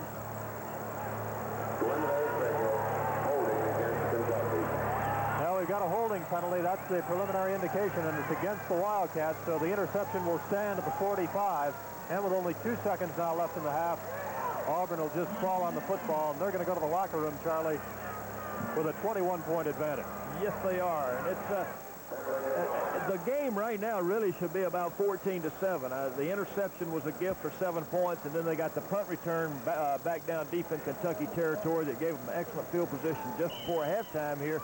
Other than those two things, but we talked about that before the game started, they need to stay away from interception. They could not have a breakdown in their kicking game. Those two things happened. It resulted in a basic 14 points. Well, the final 3 minutes of the second quarter has taken an eternity. And as the ball is snapped here to Randy Campbell, it finally comes to an end. Well, that is the end of the first 2 quarters. We're at halftime. Auburn has a 21-point lead. That's the end of the first half with the score. Auburn 28, Kentucky 7.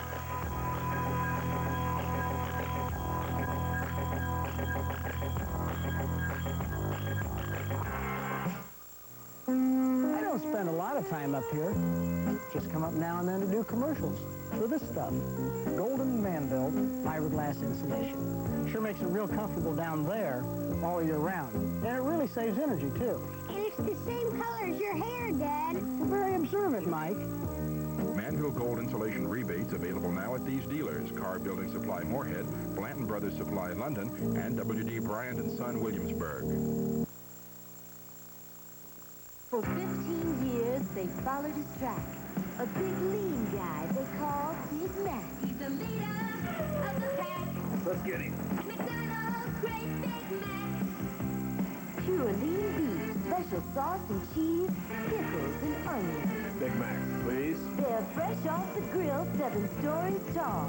He's the most wanted of them all. Leader of the pack, Big Mac. McDonald's and you. If you have film or disc you haven't had developed, you should go to 1 Hour Photo in Fayette Mall. You'll have prints at half the price of instant photography, and you can have them developed while you shop. 1 Hour Photo specializes in discs, and with their custom color system, you'll get what you saw when you took the picture. With good color and fast service on either film or disc, you should go to 1 Hour Photo in Fayette Mall. It seems like today so many things are the same, and you might think there's no place to turn. Consumer leasing doesn't think that way. They're a little bit different. They work with you personally. You can lease almost anything, large or small. Consumer leasing, a little bit different. Back at Commonwealth Stadium, the Kentucky Marching Band is on the field to entertain at halftime, and there are not too many happy Kentucky fans here at the intermission as Auburn leads it 28-7. It was tied 7-7 after the first quarter, but then, Charlie, that interception returned by David King and 2 touchdown runs by Randy Campbell, and Auburn has a very, very comfortable 21-point lead. Yes, they do. And as we talked about earlier, as they were playing in the second quarter, the character of the Kentucky football team is going to be tested severely in the second half. They have to come back with their head up. They have to rejuvenate themselves. They have to do some things to get these fans behind them again. They had it going in the first quarter. They had the momentum, had the fans. They need to get it back. Well, we've still got a long, long ways to go as the Wildcat Marching Band now begins its halftime presentation. We're at halftime, and Auburn leading Kentucky 28-7.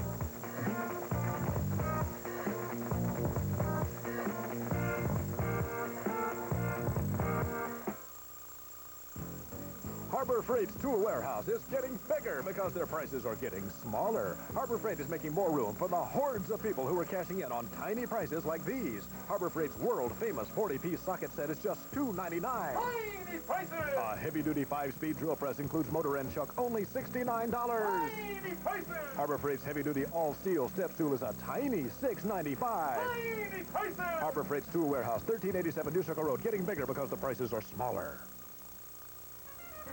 If you have film or disc you haven't had developed, you should go to 1 Hour Photo in Fayette Mall. You'll have prints at half the price of instant photography, and you can have them developed while you shop. 1 Hour Photo specializes in discs, and with their custom color system, you'll get what you saw when you took the picture. With good color and fast service on either film or disc, you should go to 1 Hour Photo in Fayette Mall. Find out how you pay for stolen goods. Monday on Newscope. Well, on a clear, cool evening in Lexington, it's halftime, and Auburn leading the Kentucky Wildcats by a score of 28-7. You know, one of the greats in the field of jazz will perform on the UK campus October 15th. The UK theater production of Whose Life Is It Anyway will be performed next Thursday, Friday, and Saturday at Guignol Theater. And here is more about those events. Sunday, October 16th at 8 p.m. in Memorial Hall on the University of Kentucky campus, the UK Spotlight Jazz Series presents Lionel Hampton and Orchestra. Lionel Hampton in Memorial Hall, October 16th. Tickets are on sale now. For ticket information, call 257-8867. The University of Kentucky Theater presents Whose Life Is It Anyway? Major in college or something? Now, I was a sculptor, and that was what my life was all about. And how do you know you won't find new work unless you try? Because the trying isn't important. The work is important. The work, not the credit and not the reward. And it is the work that I will never do again. October 6th, 7th, and 8th, 13th, 14th, and 15th.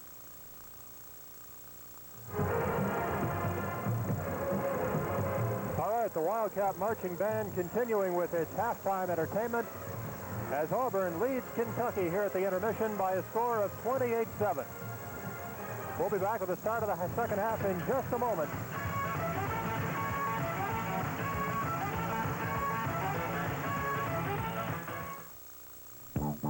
Some for sale signs seem to blend into the scenery. Ours stand out. Some have been around long enough to become local landmarks. Our signs sell houses. Some have been in the ground so long they seem to have put down roots. Our signs do the job and move. If you have all the time in the world to sell your home, try someone else's sign. But if you're serious about selling, list your home with us. Our sign says, done sold.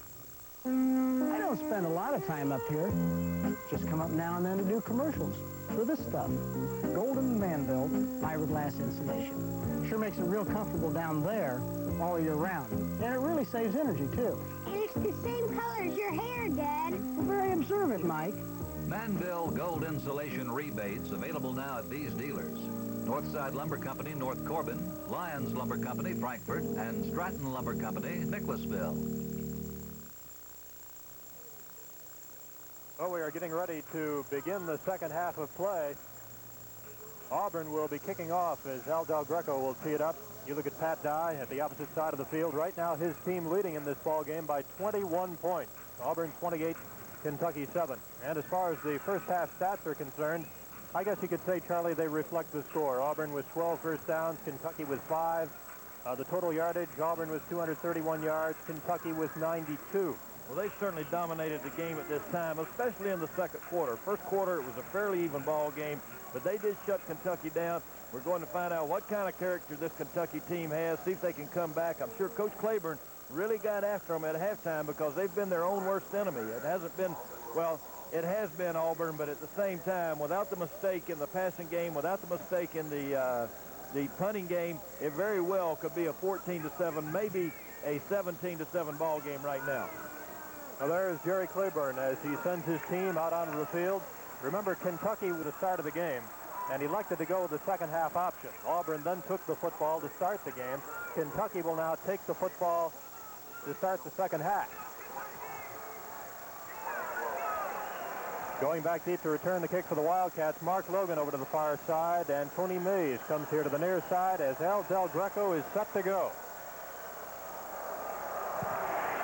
Low kick, line drive into the end zone and on through, and they'll bring it out of the 20. Well, I don't think we've had a chance to return but one tonight, Rob, and George Adams did that. It was a low kick just before halftime there. They're just trying to squib it down the field, and that is a great weapon when you know your kickoff man can kick it out of the end zone every time. I remember Randy Jenkins was shaken up in the first half of play, and Bill Ransdell will still be the Kentucky quarterback. Redshirt freshman out of Elizabethtown, 6 feet, 195 pounds. Jenkins is on the sideline. I see him down on the sideline, so he may be able for action later on if needed. And he is on his feet. Joker Phillips in motion. Kentucky 1st and 10 from the 20. Ransdell throwing for Phillips. Overthrown. Back on the coverage was David King, the left side cornerback. Well, I certainly like to see that. They're showing great confidence in the young player. This should give him confidence. He'll get back there, take a few lumps. He is an excellent talent throwing the football. I think the thing that happened to him right there, he's a little bit shorter than Randy is, and he could not see over those big linemen. He had a wide open Joker Phillips. So let's see what Bill Ransdell can come up with now on 2nd and 10. Eric Pitts split out of the left along with Joe Phillips. Phillips again in motion. Cochran and Adams are the running backs. Ransdell down the middle to Phillips. And he's hit and dropped immediately, but that's a Kentucky first down. Vic Beasley, the free safety, was the man who came up to make the tackle, the junior from Adairsville, Georgia. First down, Kentucky. Little fake here. Now watch him drill this ball. He has a major league arm. Good quick release. Drills it right in there to Joker Phillips. Joe almost broke the tackle, but not quite. There's Randy Jenkins looking on. Seems to be in a little bit better shape than when he left the game in the first half. It's at the 34, 1st and 10 for Kentucky. Kurt Cochran. And Donnie Humphrey was right there to meet him. The big senior from Huntsville, 6'2", 275 pounds, who had been bothered by that bad knee, but is playing very, very well here tonight. He has played extremely well. A lot of times he's containing the quarterback on some of the sprint out passes, and he also put a tremendous amount of pressure on him. Well, it's at the 33-yard line. That's a loss of a yard. It's 2nd down, 11 yards to go. Massey out of the left. This time Phillips comes to the right. Adams is wing to the left, and Cochran is right behind Ransdell. Big rush. Ransdell will not get out of it. Number 93, Quincy Williams, the senior from Douglasville, Georgia, was the first man there. Certainly in that situation, he could not see his receivers. He had an open receiver, but the big giants, the big trees up front, had him closed off. He brought the ball down. He was in trouble at that time, and then his pocket collapsed. Loss is back to the 29-yard line. That is a loss of 4. It is 3rd down and 15 yards to go now. Kentucky's offense trying to get on track here at the start of the 3rd quarter. The Wildcats trailing Auburn 28-7. Ransdell to put it up again. Big rush. Got it away to George Adams. Spinning forward, comes across the 30 up to the 32-yard line, but that is all. Greg Carr and Jimmy Warren were there to finally put him down. But watch number 93, Quincy Williams, as he puts on the rush, Charlie, and then nearly makes the tackle on Adams. Well, they had a double screen on that time, Rob. He had the option to screen to the fullback and or back to the tailback side. Excellent running by George Adams there, and you're right. Quincy put pressure on the passer and then on the runner. Paul Calhoun to kick it away. He got a high snap that gets the kickoff. Trey Gaines at the 30, and he's hit immediately. Penalty markers go down. Russell Hairston was the man downfield to hit him. And did Hairston give him enough room? That's exactly what they're calling. I think they're saying that he did not give him the necessary 2 yards, which is a new rule this year. Well, as you know, Charlie, this is a judgment call on the part of the officials. Now, how do you call that? How do you make the judgment? Well, they made the judgment, and it was very, very close, but in my opinion, they were right in that particular situation. Let's look at it one more time. We're really going to slow it down. checking your screen. There's 2 yards right there. There's 1 yard right there, so it was definitely a good call, Rob. And it goes against the Wildcats. Excellent camera work right there by our people. Russell Hairston putting the hit on Trey Gaines, but the penalty moves it up to the 45-yard line where it's 1st and 10 for the Tigers. Randy Campbell with a long count, and as he has done so many times tonight, he hands it off to Tommie Agee on 1st and 10, straight on up the middle. Well, they shut him down. I shouldn't say shut him down, but they held him to a minimal amount of yardage that time, and that's what they have to do. Now they have to do that, plus stop the quarterback, plus stop the pitch. Gain of a couple of yards to the 47. It's 2nd down and 8 yards to go. We've got just over 12 minutes to go in the 3rd quarter. Auburn 28, Kentucky 7, in front of a full house at Commonwealth Stadium. 57,989, a record crowd here tonight. Campbell, another long count. This time the pitch back to Bo Jackson. Got away from Brian Williams and just kept on going. Well, Brian Williams was over there, then Paul Calhoun and Keith Martin, and Bo Jackson is a tough guy to tackle. Well, this is a trap option. Watch your guard pull. They've been running early. Quick pressure by Stacy Burrell on the quarterback. Missed tackle by the defensive tackle. Missed tackle by Brian Williams. Missed tackle by Paul Calhoun. You can't miss a great back that many times or he's going to break one for the big one. It is 3rd down and 4 yards to go. That was a pickup of 4 yards to the Kentucky 49. 3rd and 4. Campbell to Jackson. Trying to get the 1st down. He's got it. Inside the 45. Jeff Smith. Glenn Emerson over there on the tackle. Keith Martin also in on the play. Well, we were talking earlier about what a great athlete Bo Jackson is, and certainly he's got good hands, an excellent blocker. Last season, the Tigers simply did not lose when they were able to get the ball to him. He was drafted, Charlie, by the New York Yankees back in 1982. He turned down a 6-figure salary, reportedly, to play football at Auburn. I promise you, when he graduates, he's going to have some bargaining power. 1st and 10 from the Kentucky 44. Campbell to throw. Taken in by Buford. Inside the 20. Ridden down from behind by Brian Williams. Russell Hairston was also there. Well, big pass play, though, from Randy Campbell to Buford, Clayton Buford. Yes, it was. They had Carmichael Caldwell out here one-on-one. He slipped a little bit, drives to the ball. There he tried to tackle the football instead of tackling the man. Here comes Hairston and Brian Williams in to clean up. Now the gain is down to the 16-yard line. 1st and 10 for the Tigers. They can simply blow this game wide open with a touchdown here. Bo Jackson inside the 10, still going. Touchdown. What a run by Bo Jackson. 16 yards. He just kept breaking tackles. Well, we're going right down on ground level here. Now you watch him hit these players, bounce off, bang, 1, 2, 3, comes out of Amerson's grasp, 4, shucks off Kerry Baird, 5. That's why he gets all the accolades he gets. And Jerry Claiborne looking on, now watching his team fall behind 34-7. Del Greco is into the game to attempt the extra point. As you look at Pat Dye over on the far sidelines, his team firmly in the driver's seat. And the extra point is good. So Del Greco with another conversion. Auburn has now moved in front by 28 points. Auburn 35, Kentucky 7. We get a timeout. We'll return with more action following this.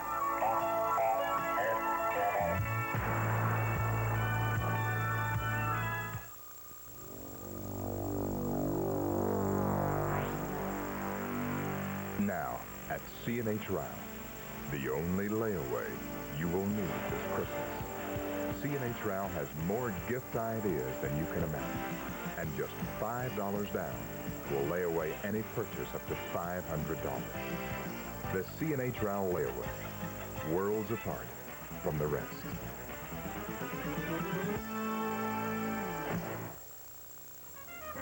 If you have film or disc you haven't had developed, you should go to 1 Hour Photo in Fayette Mall. You'll have prints at half the price of instant photography, and you can have them developed while you shop. 1 Hour Photo specializes in disc. And with their custom color system, you'll get what you saw when you took the picture. With good color and fast service on either film or disc, you should go to 1 Hour Photo in Fayette Mall. Bo Jackson has just scored for Auburn. You know, last weekend, Charlie, he rushed for 123 yards against Florida State, and he got 58 of those yards after first contact was made.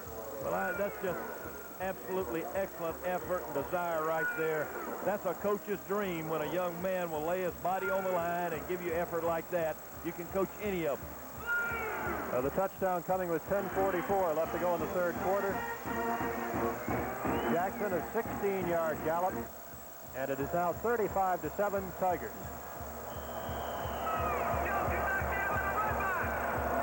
Now Greco to kick off once again. And it's a squib kick down to the near side. It went out of bounds down around the 1-yard line. He tried to get it into the end zone low. This time he couldn't do it, so that'll be a 5-yard penalty. This might give Kentucky a chance for a return right here, depending on how he kicks it. But they've only had the chance at one return, and that was the squib kick earlier when George Adams returned it. Auburn's scoring drive covered 55 yards. It took 5 plays. And it took the Tigers only 1 minute 46 seconds to get it into the end zone.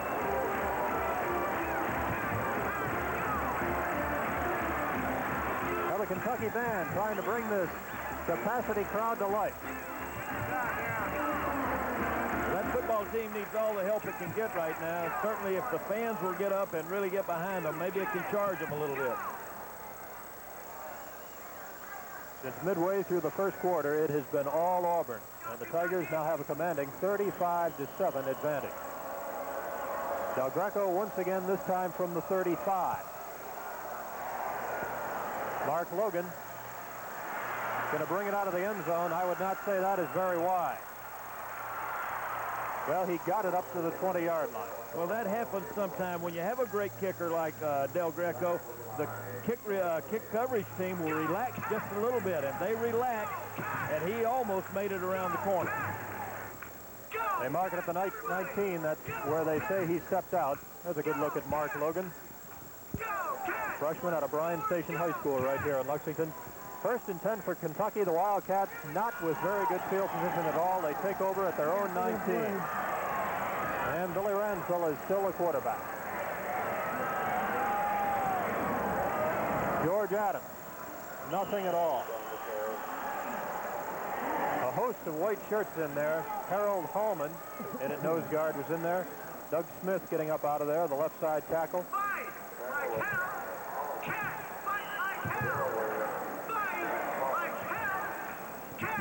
Gain of about 1.5 yards. Let's call it 2nd down, 8 yards to go from the 21. Pitts and Phillips are split out of the left, and now this is Joker Phillips in motion. Big rush. And Ransell is finally sacked by Greg Carr, the linebacker. Greg Carr, the junior from Birmingham, back there to get him at about the 17-yard line. Gerald Williams, the defensive tackle number 98, is the man who puts on the initial pressure. I mean, he came across the line in a hurry. That's a big tackle contained in the quarterback, and that's the book on Billy Ransell right there, that he might not have quick enough feet to get outside and to get out of trouble such as that. Loss is back to the 17. That's a loss of 4. Call it 3rd down and 12. As Rick Massey this time is split way out to the left. George Adams on a wing. Phillips is on a wing to the right. Ransell throwing to the far side to Massey, who is wide open, and then he goes down. 1st down, Kentucky. Well, that was a big play and really a well-thrown football. This is what you call a flag route, but this is a hard throw. He's sprinting right, throws way back across the field, and as you said, Massey was wide open. Keep your feet, Rick. Be a runner once you catch a football. So the gain is up to the 37. It is 1st and 10 for the Wildcats.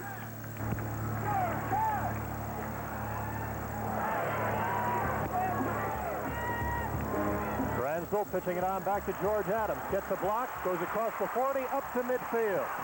Fine run by George Adams. I I think there was a mistake in the Kentucky defense that time. I did not see anyone on the line of, look here, the first man on the line of scrimmage is a defensive tackle. Someone had moved the wrong way. Good block by Kurt Cochran. There goes George, high stepping, get down behind your pads, good run, good blocking. And I'll tell you, George Adams put the hurt on Nat Caesar, the man who brought him down. Nat Caesar, a junior out of Valdosta, Georgia, was the man that George was running over. Caesar's a little bit slow getting up. They're giving him a little ammonia right there, putting a sniffer under his nose, trying to get him back too. Must have a few cobwebs.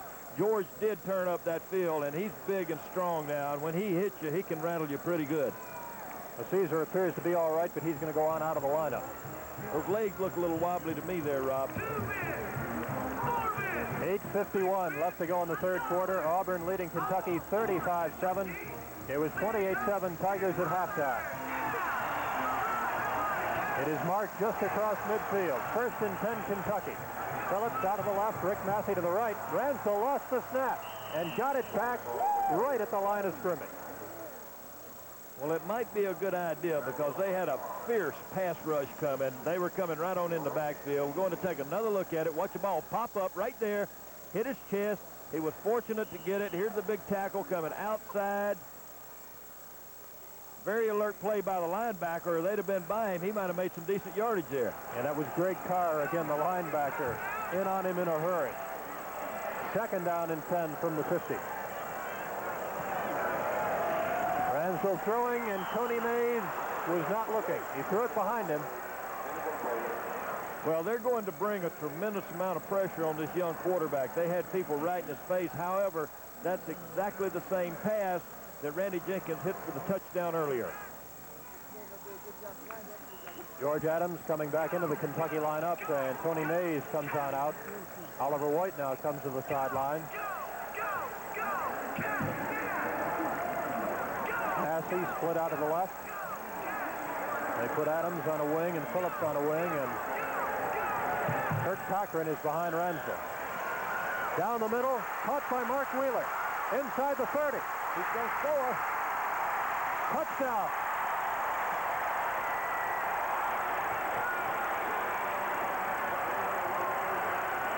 A 50-yard touchdown pass from Bill Ransel to Mark Wheeler. And Kentucky has its second touchdown of the night. Well, an excellent pass play. Watching, he's going to hit the big tight end coming underneath. Here, you're right. You're getting the quarterback's point of view right here. Watch the tight end working across. He hits him right there. Gets a good block. It might be Massey. Yes, Rick Massey gets the key block right there, and he hoofs it on in the end zone. Excellent execution on the pass play. And Chris Caudell comes on now to attempt the extra point as Mark Wheeler sits down on the bench and gets a little rest. Here's the kick by Caudell. It is perfect. So Kentucky strikes back. 7:50 left to go in the third period. And the Auburn lead is cut back to 21 points. So as a pause in the action with the score, Auburn 35, Kentucky 14.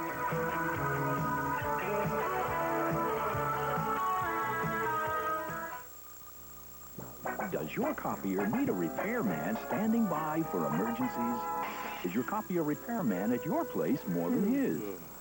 Then it's time for a Panasonic. All Panasonic copiers from our reduction copier on down use advanced electronics and are engineered to make thousands of copies without a break. So if your copier repairman's become a permanent fixture, it's time for a Panasonic copier.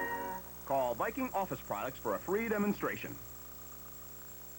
You see them throughout Lexington and the Bluegrass. New roads are springing up in town and on bluegrass farms.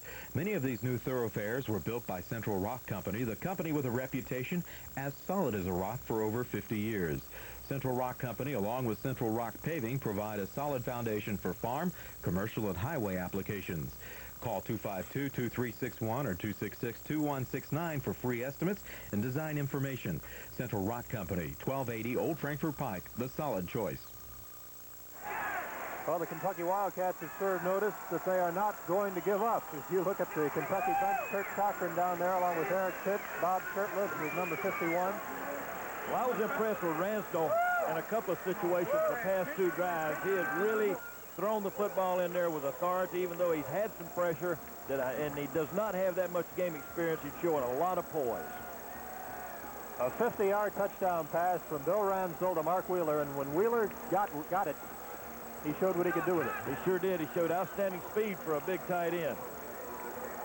Now Kentucky's scoring drive, 7 plays, 81 yards. Drive started at the 19. It took 2 minutes and 48 seconds.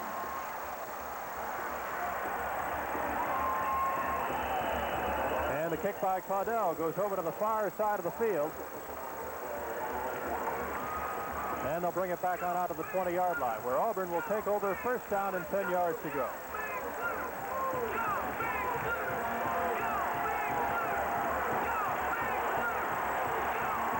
Crowd now trying to fire up this Kentucky defensive unit as they get on their feet all over Commonwealth Stadium.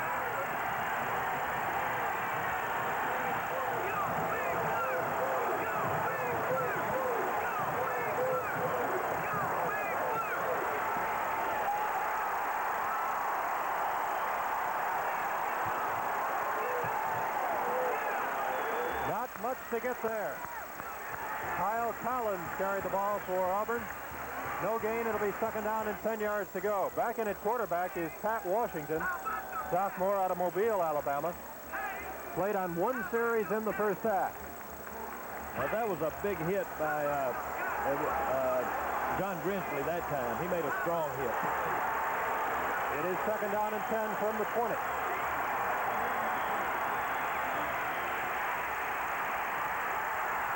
And Washington making his way up to the 23. John Dumball got him low.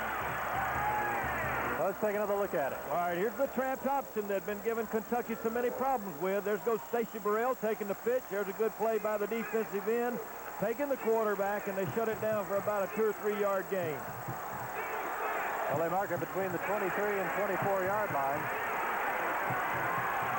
So it is third down and 6 yards to go for Auburn.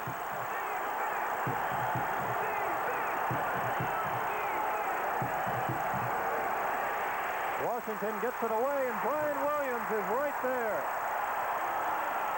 Well, they got the pass away to Allen Evans, but Brian Williams was all over Evans. All right, Brian Williams. Of course, there's Stacy Burrell, and we talked about before the game, great play by Brian Williams. There's Kevin McClellan right out there. But these defensive ends, they've turned them loose a little bit more in this second half, and they are quick, putting pressure on the quarterback and the runner. Well, Pat Williams, who came on to quarterback that series, could not get the Tigers going at all. The Kentucky defense fired up. Lewis Colbert back to do the punting. Brian Williams standing at his own 45 to return it.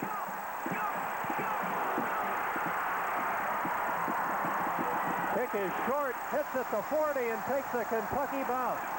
And it'll be blown dead at about the Auburn 37.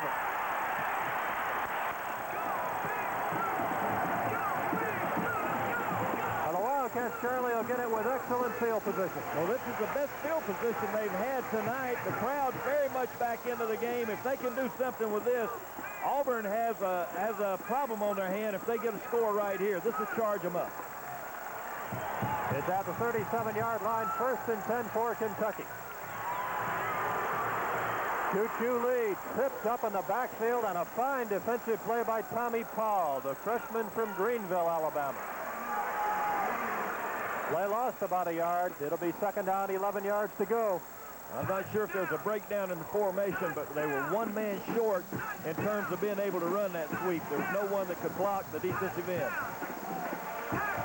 Well, at a loss of 2, it's second down and 12. Clock running with 5:13 to go in the third quarter.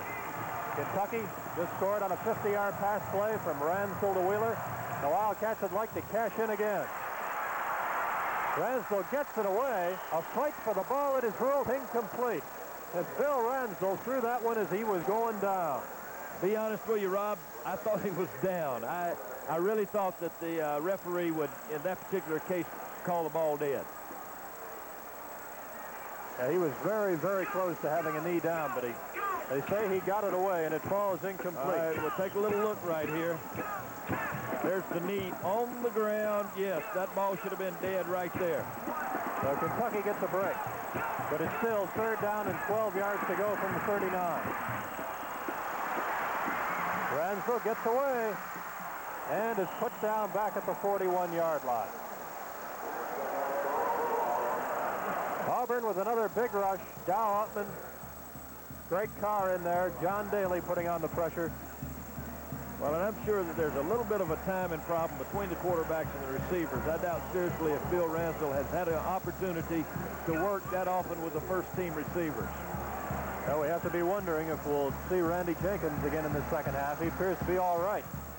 Here's the kick by Paul Calhoun on 4th and 14. It goes on into the end zone, and Auburn will start from its 20-yard line. So maybe on the next offensive series, Randy Jenkins will return. Remember, he was shaken up back in the first half.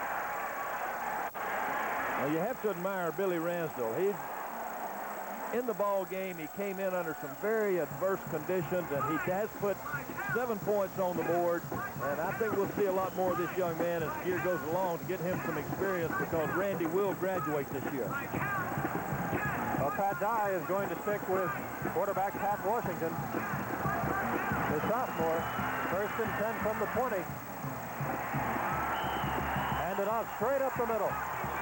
Not much running room at all. That was Tommie Agee. He was cracking off that big yardage in the first half, but not very much on first down this time. Well, this is the Zion handoff. He was trying to bend it backside and ran right into Frank Hare right there. Good defensive play by Frank Hare. A gain of a yard. It brings up 2nd down, 9 yards to go. 3:52 to go in the third quarter. Auburn leading Kentucky 35-14. Bo Jackson comes up to the 25-yard line, and that's all. And the last man getting up off the pile is John Grimsley. Glenn Emerson was also there. Going to be 3rd down and 5 yards to go. There's a good look at Bo Jackson, the sophomore from Bessemer. Well, it didn't look like he was going to get anything, and he still ground out 5 yards that time. He is a tough customer. 3rd down and 5 from the 25.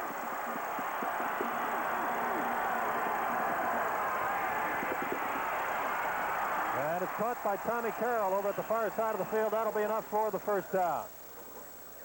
That's tough on that man out there. He's one-on-one. He has the entire field of coverage to cover. They just sprint out right here, hit the short out. Kerry Beard has him one-on-one out there. Reacts to the football, but it's a little bit too late. Gain is up to the 33, an 8-yard pass play from Washington to Carroll. Pat Dye in his shirt sleeves. On a cool night, but it's not cold. Very comfortable here at Commonwealth Stadium. Great night to watch a football game. So far, it's been a whole lot better for Auburn. 1st and 10 from the 33. There is Agee again on first down. Penalty markers and whistles all over the field.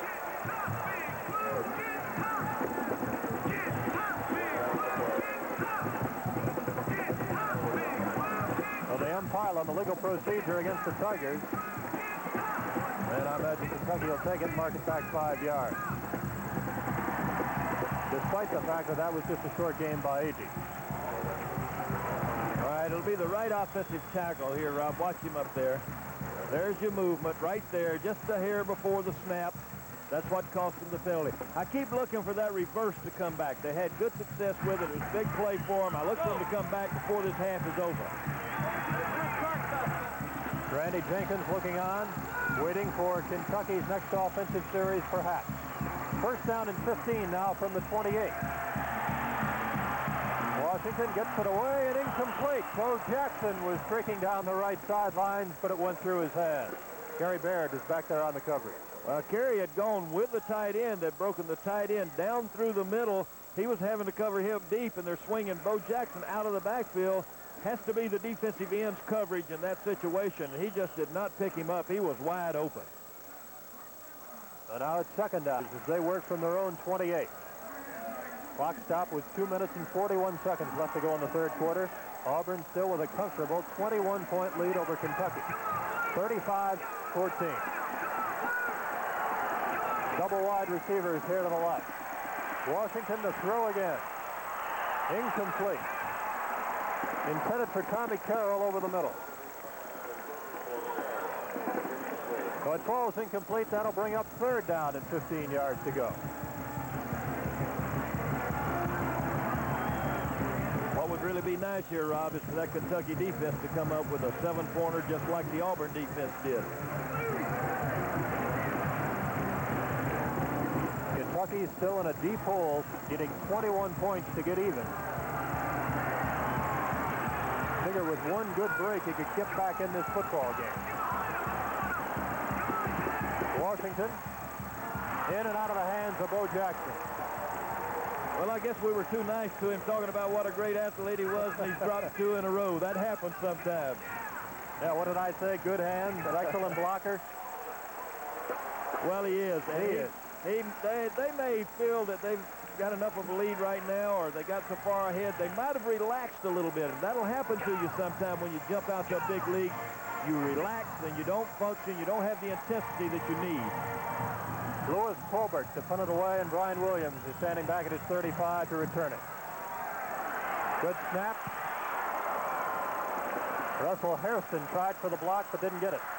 Williams comes back over the 40 to the 41-yard line. Is hit hard, hangs onto the football. Good kick coverage by Auburn. Down there, number 15, Freddie Jones. And they have decent field position again, Rob. They couldn't do anything with a real good field position. Let's see if they can work something out with this. Well, let's check Kentucky's offensive huddle now, and it is still Bill Ransel. So Randy Jenkins remains on the sideline. And it looks like someone moved on Kentucky's offensive line. Left offensive tackle and left offensive guard both moved. So as you said, Charlie, good field position, but this will end up costing the Wildcats 5 yards.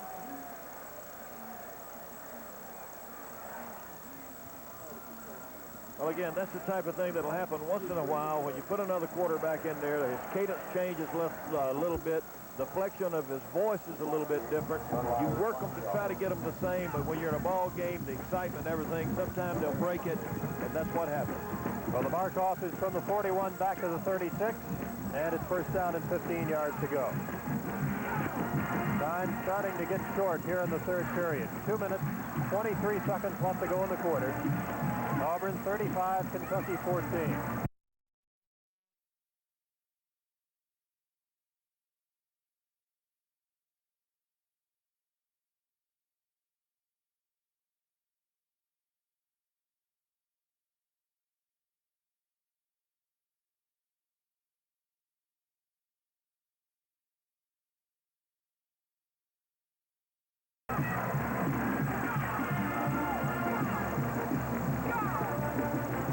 Kentucky comes up to the line of scrimmage now. We've got another holdup.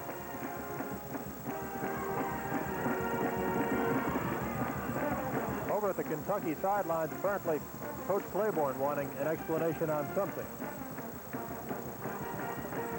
I think also that the official was trying to move the Kentucky coaches and the Kentucky players back just a little bit.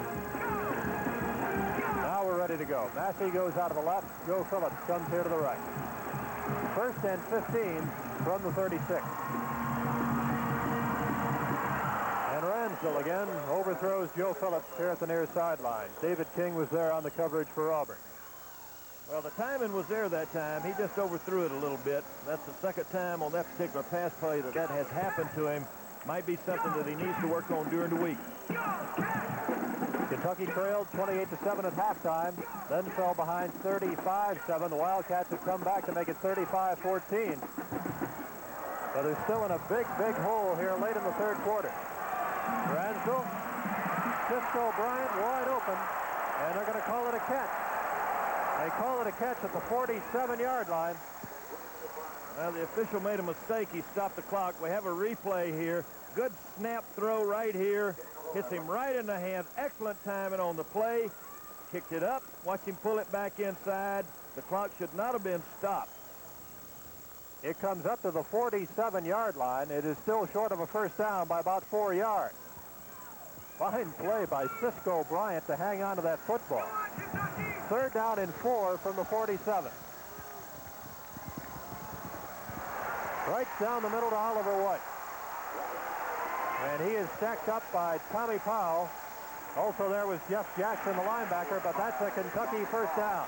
Well, this is the same play they hit for a touchdown earlier. The tight end coming across the middle.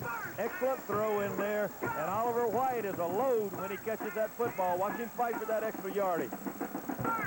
It's at the Auburn 44-yard line. 1st and 10 for the Wildcats with 1:20 now left to go in this third quarter.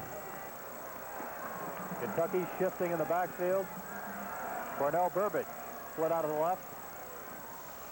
Here's the handoff to Adams. He's got running room. Inside the 35. First down Kentucky as George Adams takes it down to the 30-yard line. Well, and Jim Bowen was there on the tackle. You have to give Kirk Cochran credit for this. Watch him knife the big defensive end down right there. He tried to jump over Kurt on the cut block. George breaks it outside, makes a good move right there, and then again, as he always does, turns the ball straight up the field, get that extra yardage. Another Kentucky first down as the carry was down to the Auburn 29, and we've got an Auburn player down on the field. That's number 91, Ben Thomas, a junior from Ashburn, Georgia. He's the one that came flying over the top trying to make the play on the quarterback, and the one that Cochran cut his legs out from under.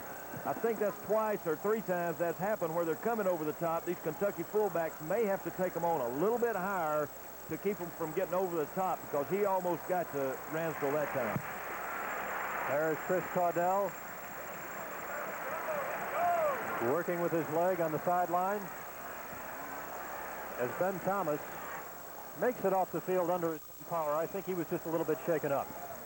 He's favoring that right ankle just a little bit there. We'll probably see him back in the game, though. So Kentucky now with a first down at the Auburn 29-yard line, and we are getting very late in the third period. Down under a minute now. 57 seconds to go in the quarter.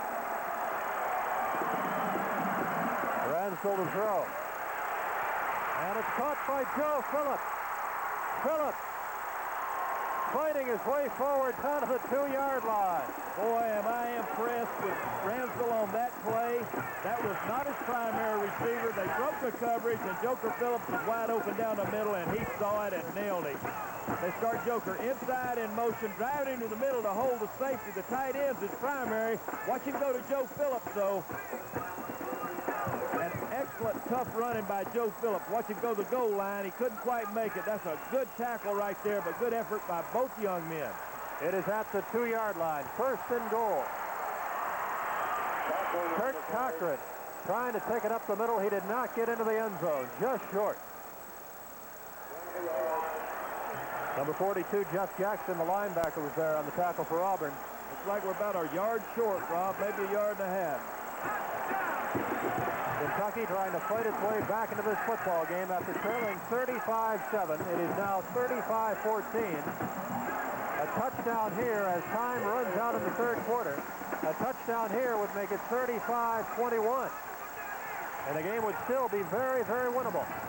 So we got a long ways to go. Still 1 quarter to play. That's the end of the third period with the score. Auburn 35, Kentucky 14.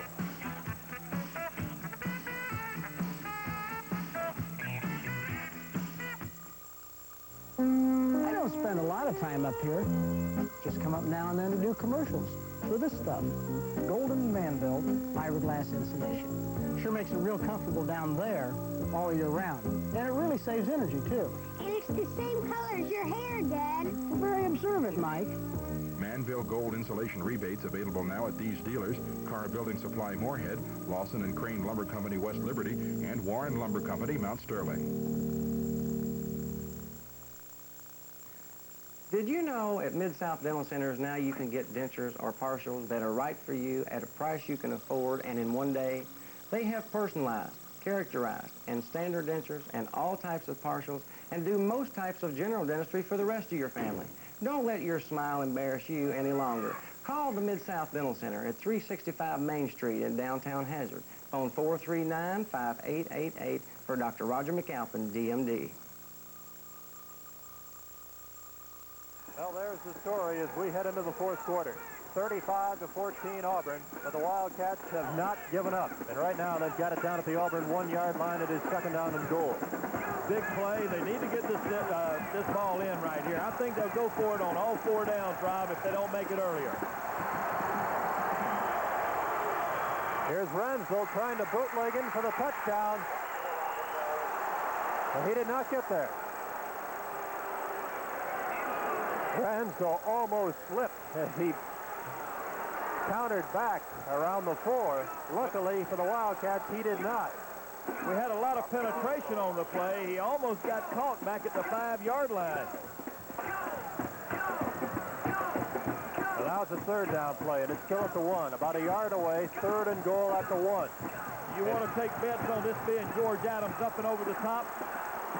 Yeah, we'll see what happens. Adams, touchdown. Well, it didn't go over the top, but it went to George Adams, and he got the touchdown, and that's really all that matters for Kentucky.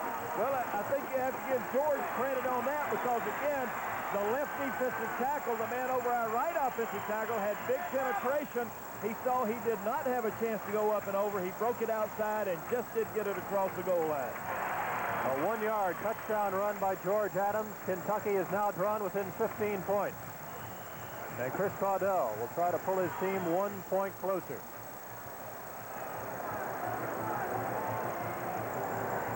Doug Martin to hold. And the kick by Caudell is perfect. All right, we've still got 14 minutes and 18 seconds left in this game, and Kentucky now trails by just 14. Timeout in Lexington with the score, Auburn 35, Kentucky 21.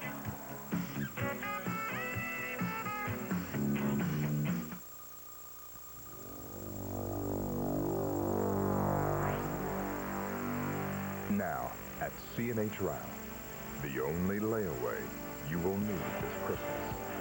C&H Ryle has more gift ideas than you can imagine. And just $5 down will lay away any purchase up to $500. The C&H Ryle layaway, worlds apart from the rest.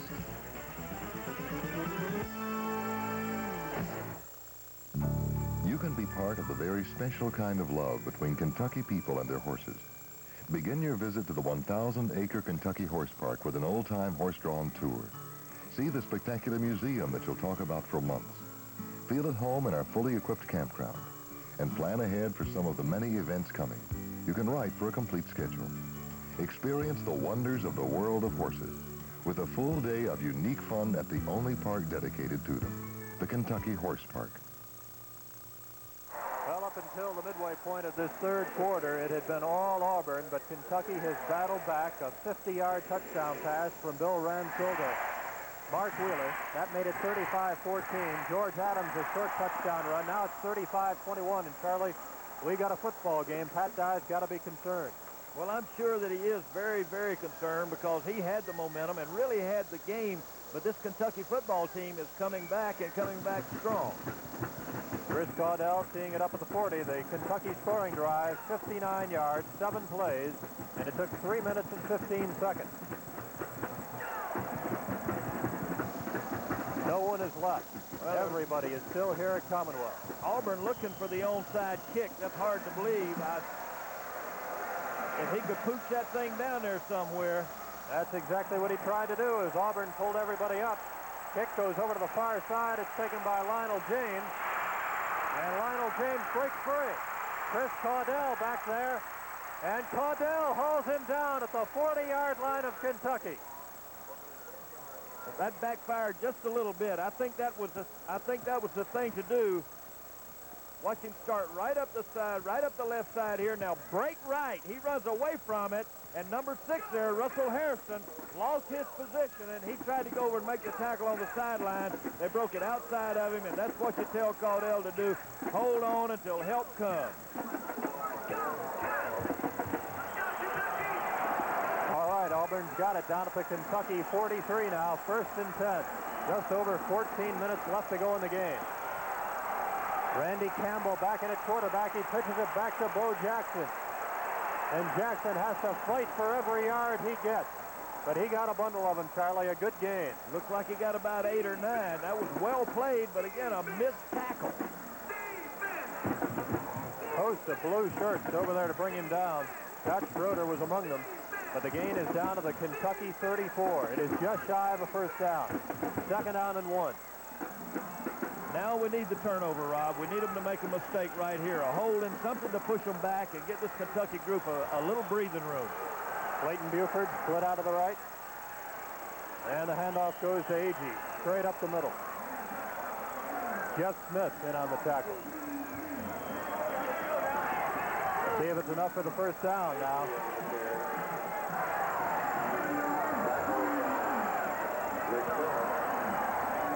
And it is an Auburn first down. Now they'll have to get the chains moved on up. First and 10 Auburn. Just shy of the 33-yard line. And the Tigers getting good field position on the kickoff return by Lionel James. And here's Bo Jackson fighting his way inside the 30. Jeff Smith on the tackle, but Bo Jackson goes down to the Kentucky 28. Well, it scares you to death every time he touches the football. Watch him here. It's a sweep left. He sees it jammed up out there. Watch him just start turning back, turning back, turning back. One man left right there to stop him. That was Jeff Smith, and he almost missed him to keep him from going for a touchdown. Gain of 5. It is second down and 5 yards to go. The ball at the Kentucky 28. Jerry Claiborne looks on from the Kentucky sideline. Bo Jackson got the reverse handoff, went inside the 25. He will be very close to a first down, and I believe he's got it. First and 10 Auburn. Well, they're doing everything they can to slow down this Kentucky defense. Kentucky is pursuing like crazy, getting 6, 7, 8 people out on the option. They're running reverses, counter plays, things of that nature to slow them down. Well, the Wildcats had the momentum going their way, but now it has shifted right back to Auburn. 11:57 left to go. Auburn leading by 14 points and threatening to add to that lead. Here's Campbell keeping. He is wrapped up shy of the 20 on first and 10. Kevin McClellan getting up off the pile. And Paul Calhoun, the last man to get up. Gain of about a yard. Let's call it second down, 9 yards to go.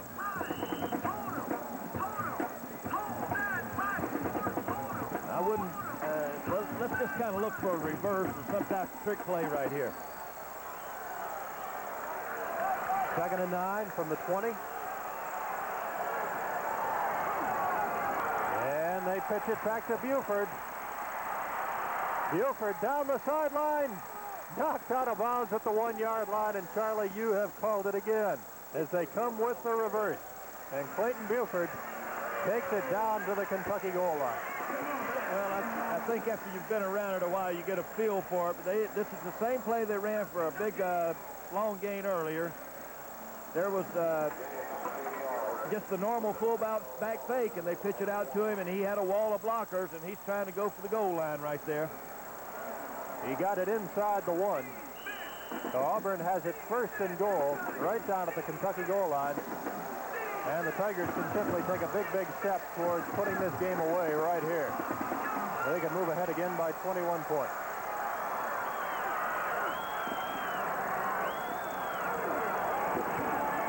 Pitch back to Bo Jackson. He is hit immediately, but fights his way into the end zone. Cam Jacobs, Scott Schroeder were the men who hit him. But Charlie, it didn't stop him. Not at all. It looked like to me there was a problem on the snap that time, Rob. It looked like that Campbell fumbled the football, or someone had him by the foot. Something happened. He did not get the ball to Bo Jackson like he should. Bo got hit quick, and, of course, with his strength and power, he just stuck it on in the end zone. So Auburn now leads it by 20 points. It's 41-21, and Al Del Greco is on to attempt the extra point.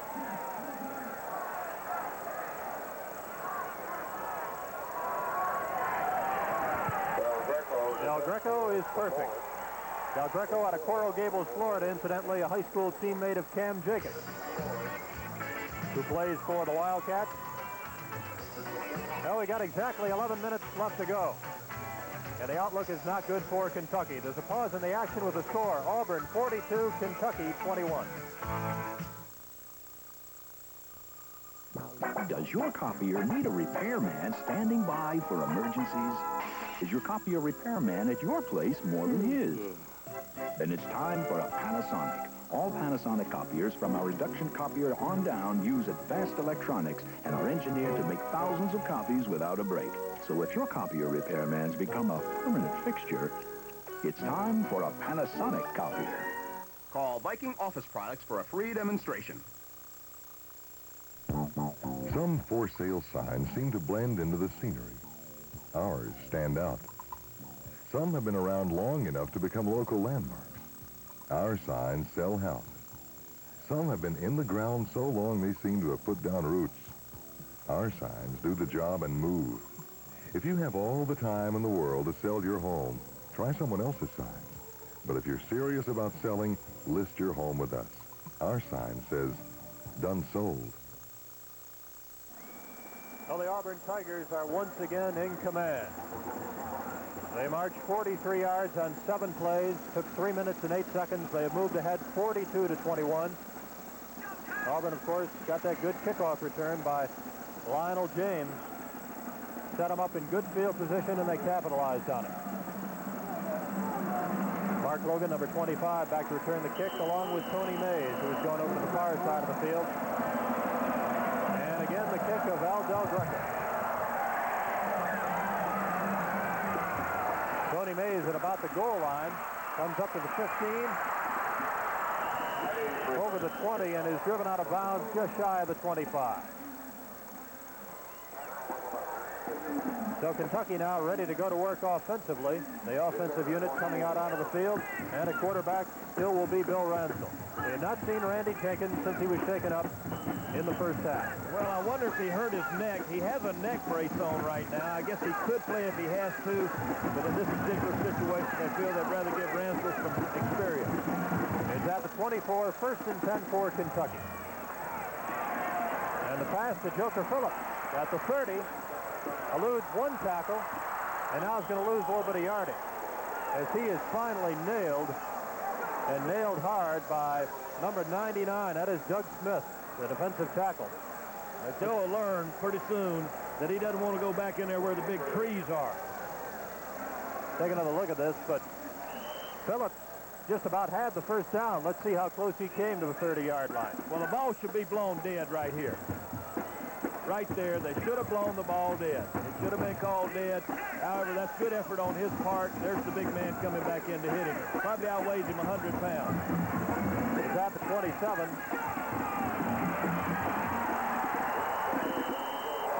And Ransell is sacked. They had the blitz on that time, and Kirk Cochran was his outlet, and he did not seem either that or he did not have time to get to him, but there's no one covering Kirk Cochran at all. Loss is going to be back to the 20-yard line, Charlie. There'll be a loss of about 7 yards. It's going to be third down and long yardage. Third down and 14. I'd like to see them come back with that motion play that they used earlier. See if they can bring somebody outside in and break that defense down in the middle.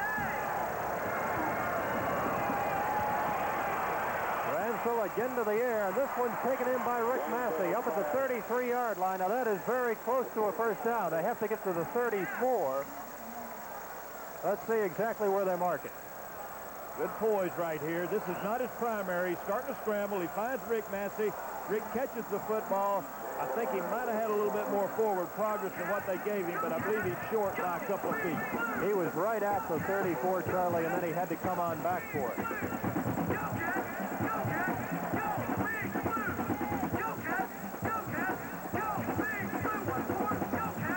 It's going to be short. I think you go for it here, Rob. Fourth down. I think you go for it right here. They are. Half yard, maybe a little more than a half yard. We've got only 9 minutes and 14 seconds left to go in the game, and Auburn has a 21-point lead. The Tigers leading 42-21. You figure that Kentucky probably is going to get the football 2, maybe 3 more times after this. They have to go for it right here. Now let's see what Jerry Claiborne can come up with.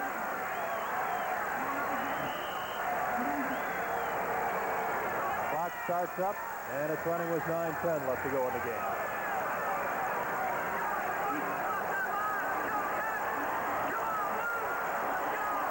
Out of the I formation. And they give it to George Adams. He's got the first down over the 35-yard line. Tripping him up was Jeff Jackson, the linebacker. First down, Kentucky. And the Wildcats' offensive drive can continue.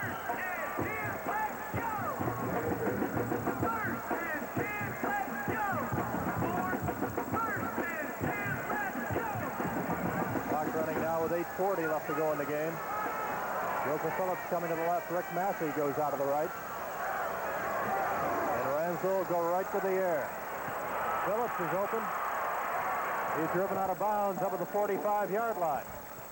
That'll be short of a first down by about a yard. All right, this is short out. He missed this a couple of times earlier, or just a quick hitch. Gets his feet set this time, gets the ball out there. Joe makes a move. Looks like he might have a chance to break it with an excellent tackle by the defensive back. Second down, short yardage. As you get a good look at Joker Phillips, along with assistant coach Jay Callum there at the sideline. Second down, about a yard. And intended for Massey, that pass was nearly intercepted by John Daly, the defensive end, the junior from Birmingham. Well, Ransdell really did not get his feet set that time. The ball was kind of floating. That should have been a completion if he'd have set his feet and really rifled the football like he did on the same play earlier. Good call on second and short yardage. Not his third down in a yard.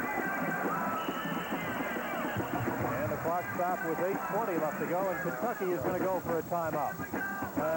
It looked like there might have been some confusion on the play that was brought in, but certainly when you're behind like this, you need everything that you have. It's tough to have to waste a timeout like that, Rob. Well, the Wildcats with their first conference game here tonight, and Auburn leading it 42-21 in the fourth quarter. Next weekend, the Wildcats will venture on down to Baton Rouge, Louisiana. And Charlie, I know you're very excited about it, and I'm very excited about it, bringing that game back to Lexington live. Next Saturday night, Kentucky against LSU from Tiger Stadium in Baton Rouge. I can't think of a more exciting place for a football game. I tell you, if you want to play football, or if you want to go to a football game as a fan, there really is no place like Tiger Stadium. And I think we're going to start pregame about 8 o'clock, and we'll start the game about 8:30, and we hope everyone out there will be with us. Kentucky against LSU next Saturday night, live from Baton Rouge. We're looking forward to it. Now the Wildcats now face a third down and 1 situation from the 45-yard line.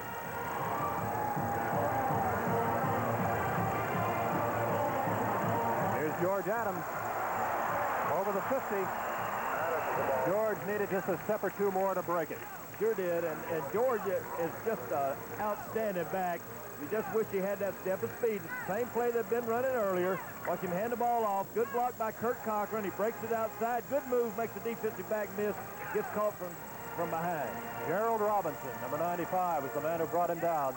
He nailed him at the 45-yard line of Auburn. That's a 10-yard gain for George and a Kentucky first down. But time for the Wildcats now starting to get very, very short. 7:50 left to go. Ransdell to go right back up top. And it's caught by Rick Massey. Massey with a fine catch down at the 21. Jimmy Warren was back there on the coverage for Auburn. Well, that shows the confidence that they have in Billy Ransdell's arm. Watch this, sprint right, watch him turn back, pump on the post. Now he hits the flag route. What had happened, Massey had broke to the inside, turned the receiver around, keep your feet, Rick, and you might break a tackle and run for a touchdown. Another Kentucky first down. It's at the 21. Time Eric Pitts is put out of the left side. And Kentucky with a double wing formation. Well, Joker Phillips had it right in his hands, and all he can do is pound the turf. Well, I think he was trying to run, make a move before he caught the football. They had a full blitz on. He had no one covering, and Ransdell just picked him right out of the bunch. That'll bring up second down and 10 from the Auburn 21-yard line. There's a good look at that Auburn defense, and number 54 there, Greg Carr, the outstanding linebacker, one of the real leaders of this defensive football team. Second and 10, Ransdell to go right back to the air. Incomplete, intended for Cisco Bryant. The crowd calling for interference. David King was there on the coverage, a junior from Fairhope, Alabama. It should be called, Rob. Watch this. He'll come up over the top and strip him before the ball gets there. Watch this. There's the contact right there. That definitely should have been pass interference. And now third down and 10 yards to go as Cisco Bryant makes his way off the field, the sophomore out of Bowling Green, Kentucky. Auburn with a comfortable 21-point lead. It is 42-21. We've got just over 7 minutes to go in the football game. Kentucky has not given up. And this one is incomplete. Again intended for Joker Phillips down at the 8-yard line. It'll bring up fourth down and 10 yards to go. Broken up by Jackson. Well, there's no other choice but to go for it. We certainly won't see Chris Caudell. Absolutely not. They need to get this first down right here and take this ball on in, and they're not totally out of the ball game. 14 points can turn in a hurry. It's a dark situation, but it's not completely black yet. Need to get to the 11-yard line to pick up a first down. 4th and 10.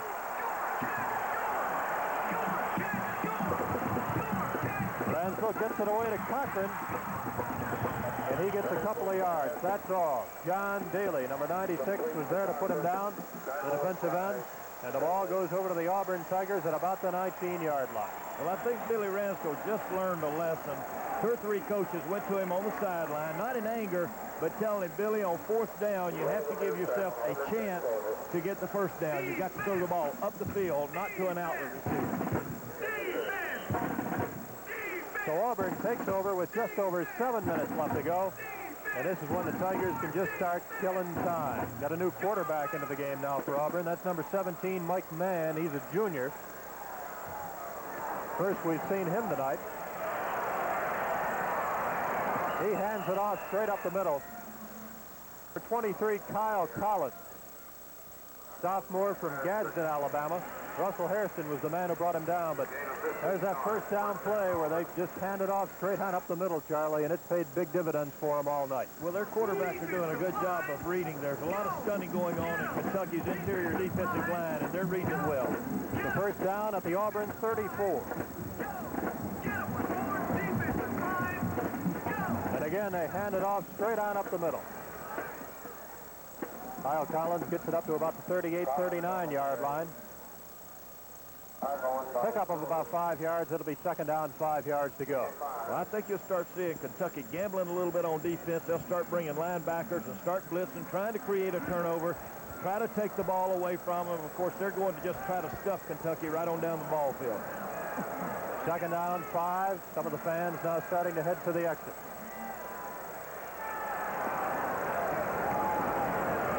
Here's the pitch back. Racing over out of bounds at about the 45-yard line. That is number 22, Brent Fullwood, freshman out of St. Cloud, Florida. Well, all of these Auburn backs have a tremendous amount of speed. The option, angle-wise, was played well that time. It's just a matter of speed by the back. Had more speed than the defensive end and linebacker. He stepped out at the 42, so it's going to be a couple of yards short of the first down. Third down, probably 2 yards to go from the 42. Clock showing exactly 6 minutes left to go.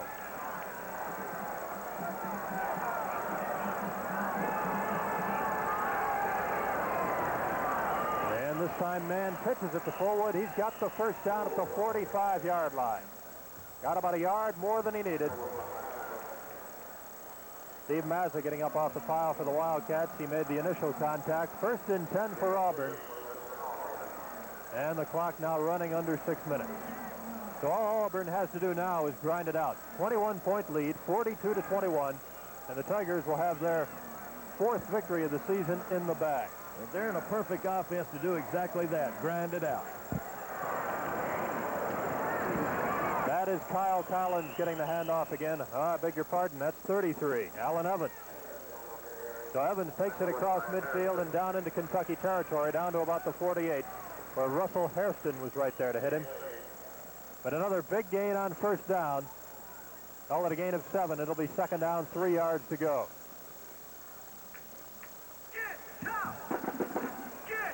Gaines split out to the right. Mike Mann at quarterback, wearing number 17, the junior. And this time he kept it. First down, Auburn takes it down to the 40-yard line of the Wildcats. So Mike Mann has this team on the move. They have a lot of their young players in there, Rob. They're trying to give them some experience, figuring injuries down the line or playing in future years. That's the thing to do at this point in this type of ball game. Well, Auburn has some big, big games coming up on its schedule. You talk about a tough way to go. Got Florida on down the line. They've got Georgia on down the line.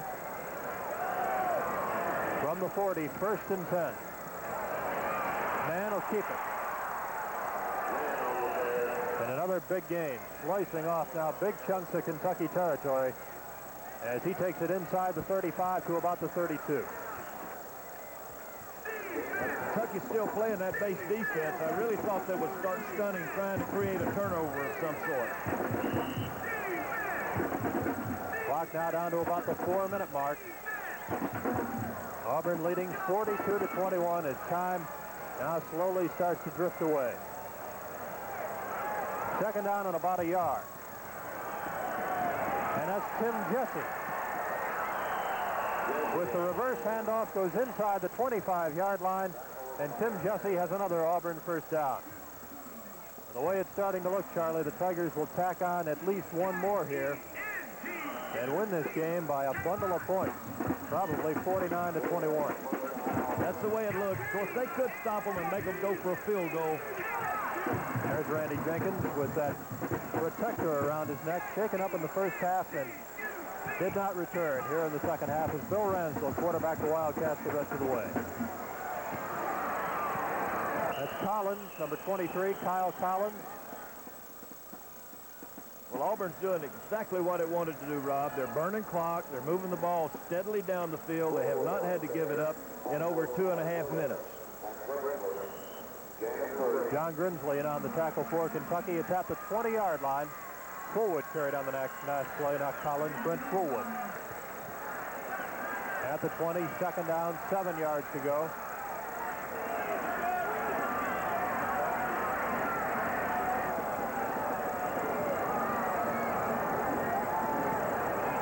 Man this time reverses his field and takes off. Inside the 10, touchdown. Oh, what a fine run by Mike Mann, the junior quarterback out of Sylacauga, Alabama. He races 20 yards for the touchdown, and Auburn is moved in front 48-21. Well, the counter plays are the plays that have given Kentucky a tremendous amount of problems tonight. This is a trap option. Watch him face right at the camera. Turn back. There's the big guard going inside. He breaks it up inside. A missed tackle right over there by number 49, Kevin McClellan, and he just dances it right on into the end zone. Good running, good blocking up front, excellent execution all the way around. Here's the extra point try by Del Greco, and it's good. Well, Del Greco has been perfect here tonight. He has added 7 more extra points. He came into the game 9 for 9. He is now 16 of 16. And now has 198 career points. 18 short of Joe Cribb. I believe he'll break it, Rob. Well, you got to figure he's going to get some field goals on down the way. 18 points, not very much at all. Now it's been a big night for the Auburn Tigers. They will up their record to 4-1 on the season. Victories over Southern Mississippi, Tennessee, Florida State, and Kentucky. The lone loss was to Texas. Kentucky's record will drop to 4-1. Wildcats have knocked off Central Michigan, Kansas State, Indiana, and Tulane. And the first loss coming at the hands of Auburn. Kentucky has a rough road to go. They got to head to LSU next week, then on down to Georgia. As the Wildcats will be on the road for the first time. Auburn's scoring drive, 10 plays, 81 yards, and it took 4 minutes and 25 seconds. Evidently, Texas is a little bit better ball club than everyone thought because they really, in the 4th quarter, annihilated Oklahoma today. Kick is picked up by Tony Mays. Comes back over the 10. And is hit and dropped at the far side of the field as he comes up to the 20-yard line. Down there to hit him for Auburn looked like number 4, Alvin Briggs, freshman defensive back. Well, we got only 2 minutes, 36 seconds left to go in this one, and indeed it's been a long night for Kentucky, but still a lot of football to go this season, and a lot of things, Charlie, that I think this Kentucky team can still do very, very well. Well, they've shown some good poise tonight. They did not give up in the second half. They've kept their nose in there and kept working hard. Bill Ransel under a big rush, and he did not get away. That was number 98, Gerald Williams, who was in on him and in on him in a hurry. The sophomore from Valley, Alabama. So Auburn does not let up one bit. Well, in this situation, they know Kentucky's going to throw, so they're just backing their ears and coming after it. And it's extremely difficult to block people when they outweigh you by 35 and 40 pounds. Loss of 11 yards on the sack back to the 9-yard line.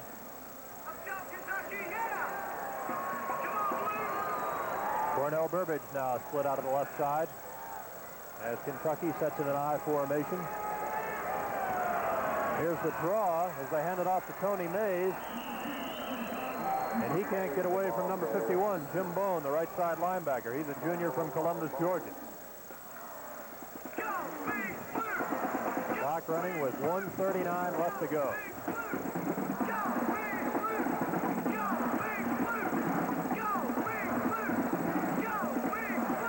Eric Hicks coming back into the Kentucky lineup.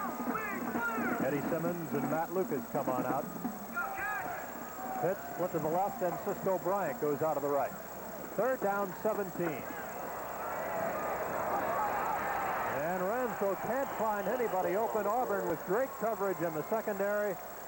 And Bill Ransel is put down again. Well, he is getting quite an inauguration here tonight. Harold Hallman and Gerald Williams on the tackle. Of course, Ransel had played before, just briefly previously. But tonight, Charlie, he's really got his first good taste of college football. He's been under fire, and I have to give him a passing grade. I think that several situations he just did an outstanding job. He made a couple of mistakes, but that's to be expected. I think he's going to be a super quarterback here in future years. Trey Gaines calling for a fair catch on the punt by Paul Calhoun. Another good kick by Paul Calhoun as he boomed it to the other side of the Auburn 40. Fair catch made at the 38. That was a 49-yard punt by Paul. Auburn takes over with only 35 seconds now left to go in the game. And Auburn leading it 49-21. Pat Washington is back into the game now at quarterback for Auburn. Hands the ball off straight up the middle. And good running room all the way up to the 50-yard line. That looked like number 39, Charlie. That would be Demetrius Threat. They do have a stable of running backs. Demetrius Threat or Demetrius Three, the freshman running back out of Alabaster, Alabama. Gain is up to the Kentucky 49. We've got only 15 seconds left to go in the game, and this should be the last play. They're going to hand it off straight on up the middle. Matt Stein is there to make the tackle for Kentucky. And the clock will now run out. Once again, Demetrius Threat on the carry, but the clock expires, and the Kentucky Wildcats have lost for the first time this season. Auburn a winner, and a winner in a big way. Pat Dye and Jerry Claiborne meeting at midfield. Well, they both coached under Bear Bryant, of course. Claiborne back in the 1950s, Pat Dye in the 1960s at Alabama. Alabama had some awfully good seasons when Pat Dye was there.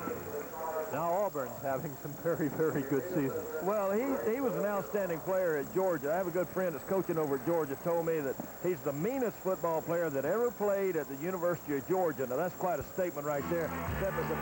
The real thing about it is he coaches just like he plays. He's really a tough coach. His players are physically and mentally tough. Well, the final score here at Commonwealth Stadium, Auburn 49, Kentucky 21.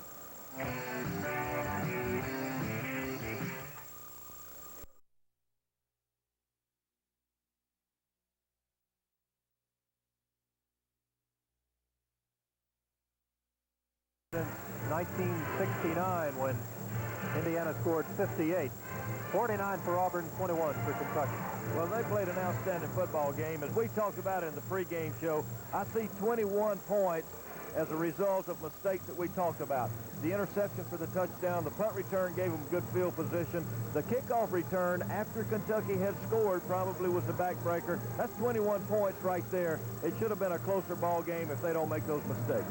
Well, Auburn was in command at halftime. It was 28-7 Tigers. They went ahead 35-7 on a 16-yard touchdown run by Bo Jackson early in the third quarter. Then Kentucky came back midway through the third. Billy Ransdell hit Mark Wheeler with a 50-yard touchdown pass to make it 35-14. Early in the fourth quarter, George Adams, a short touchdown run. It was 35-21, and the game was winnable. But as you said, Charlie, Auburn with those 2 touchdowns at the end to pull away.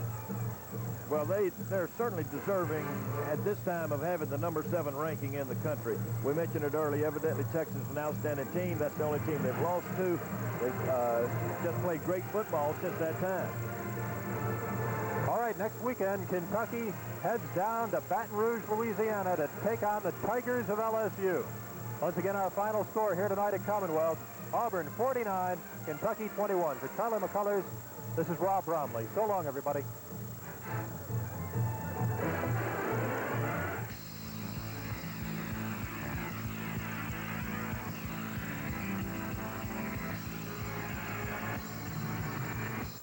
This has been University of Kentucky Wildcat Football.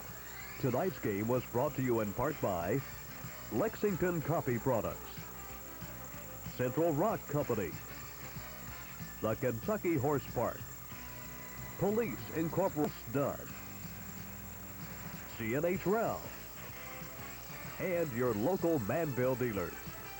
Join us Saturday, October 15th, live when the University of Kentucky Wildcats meet LSU's Fighting Tigers.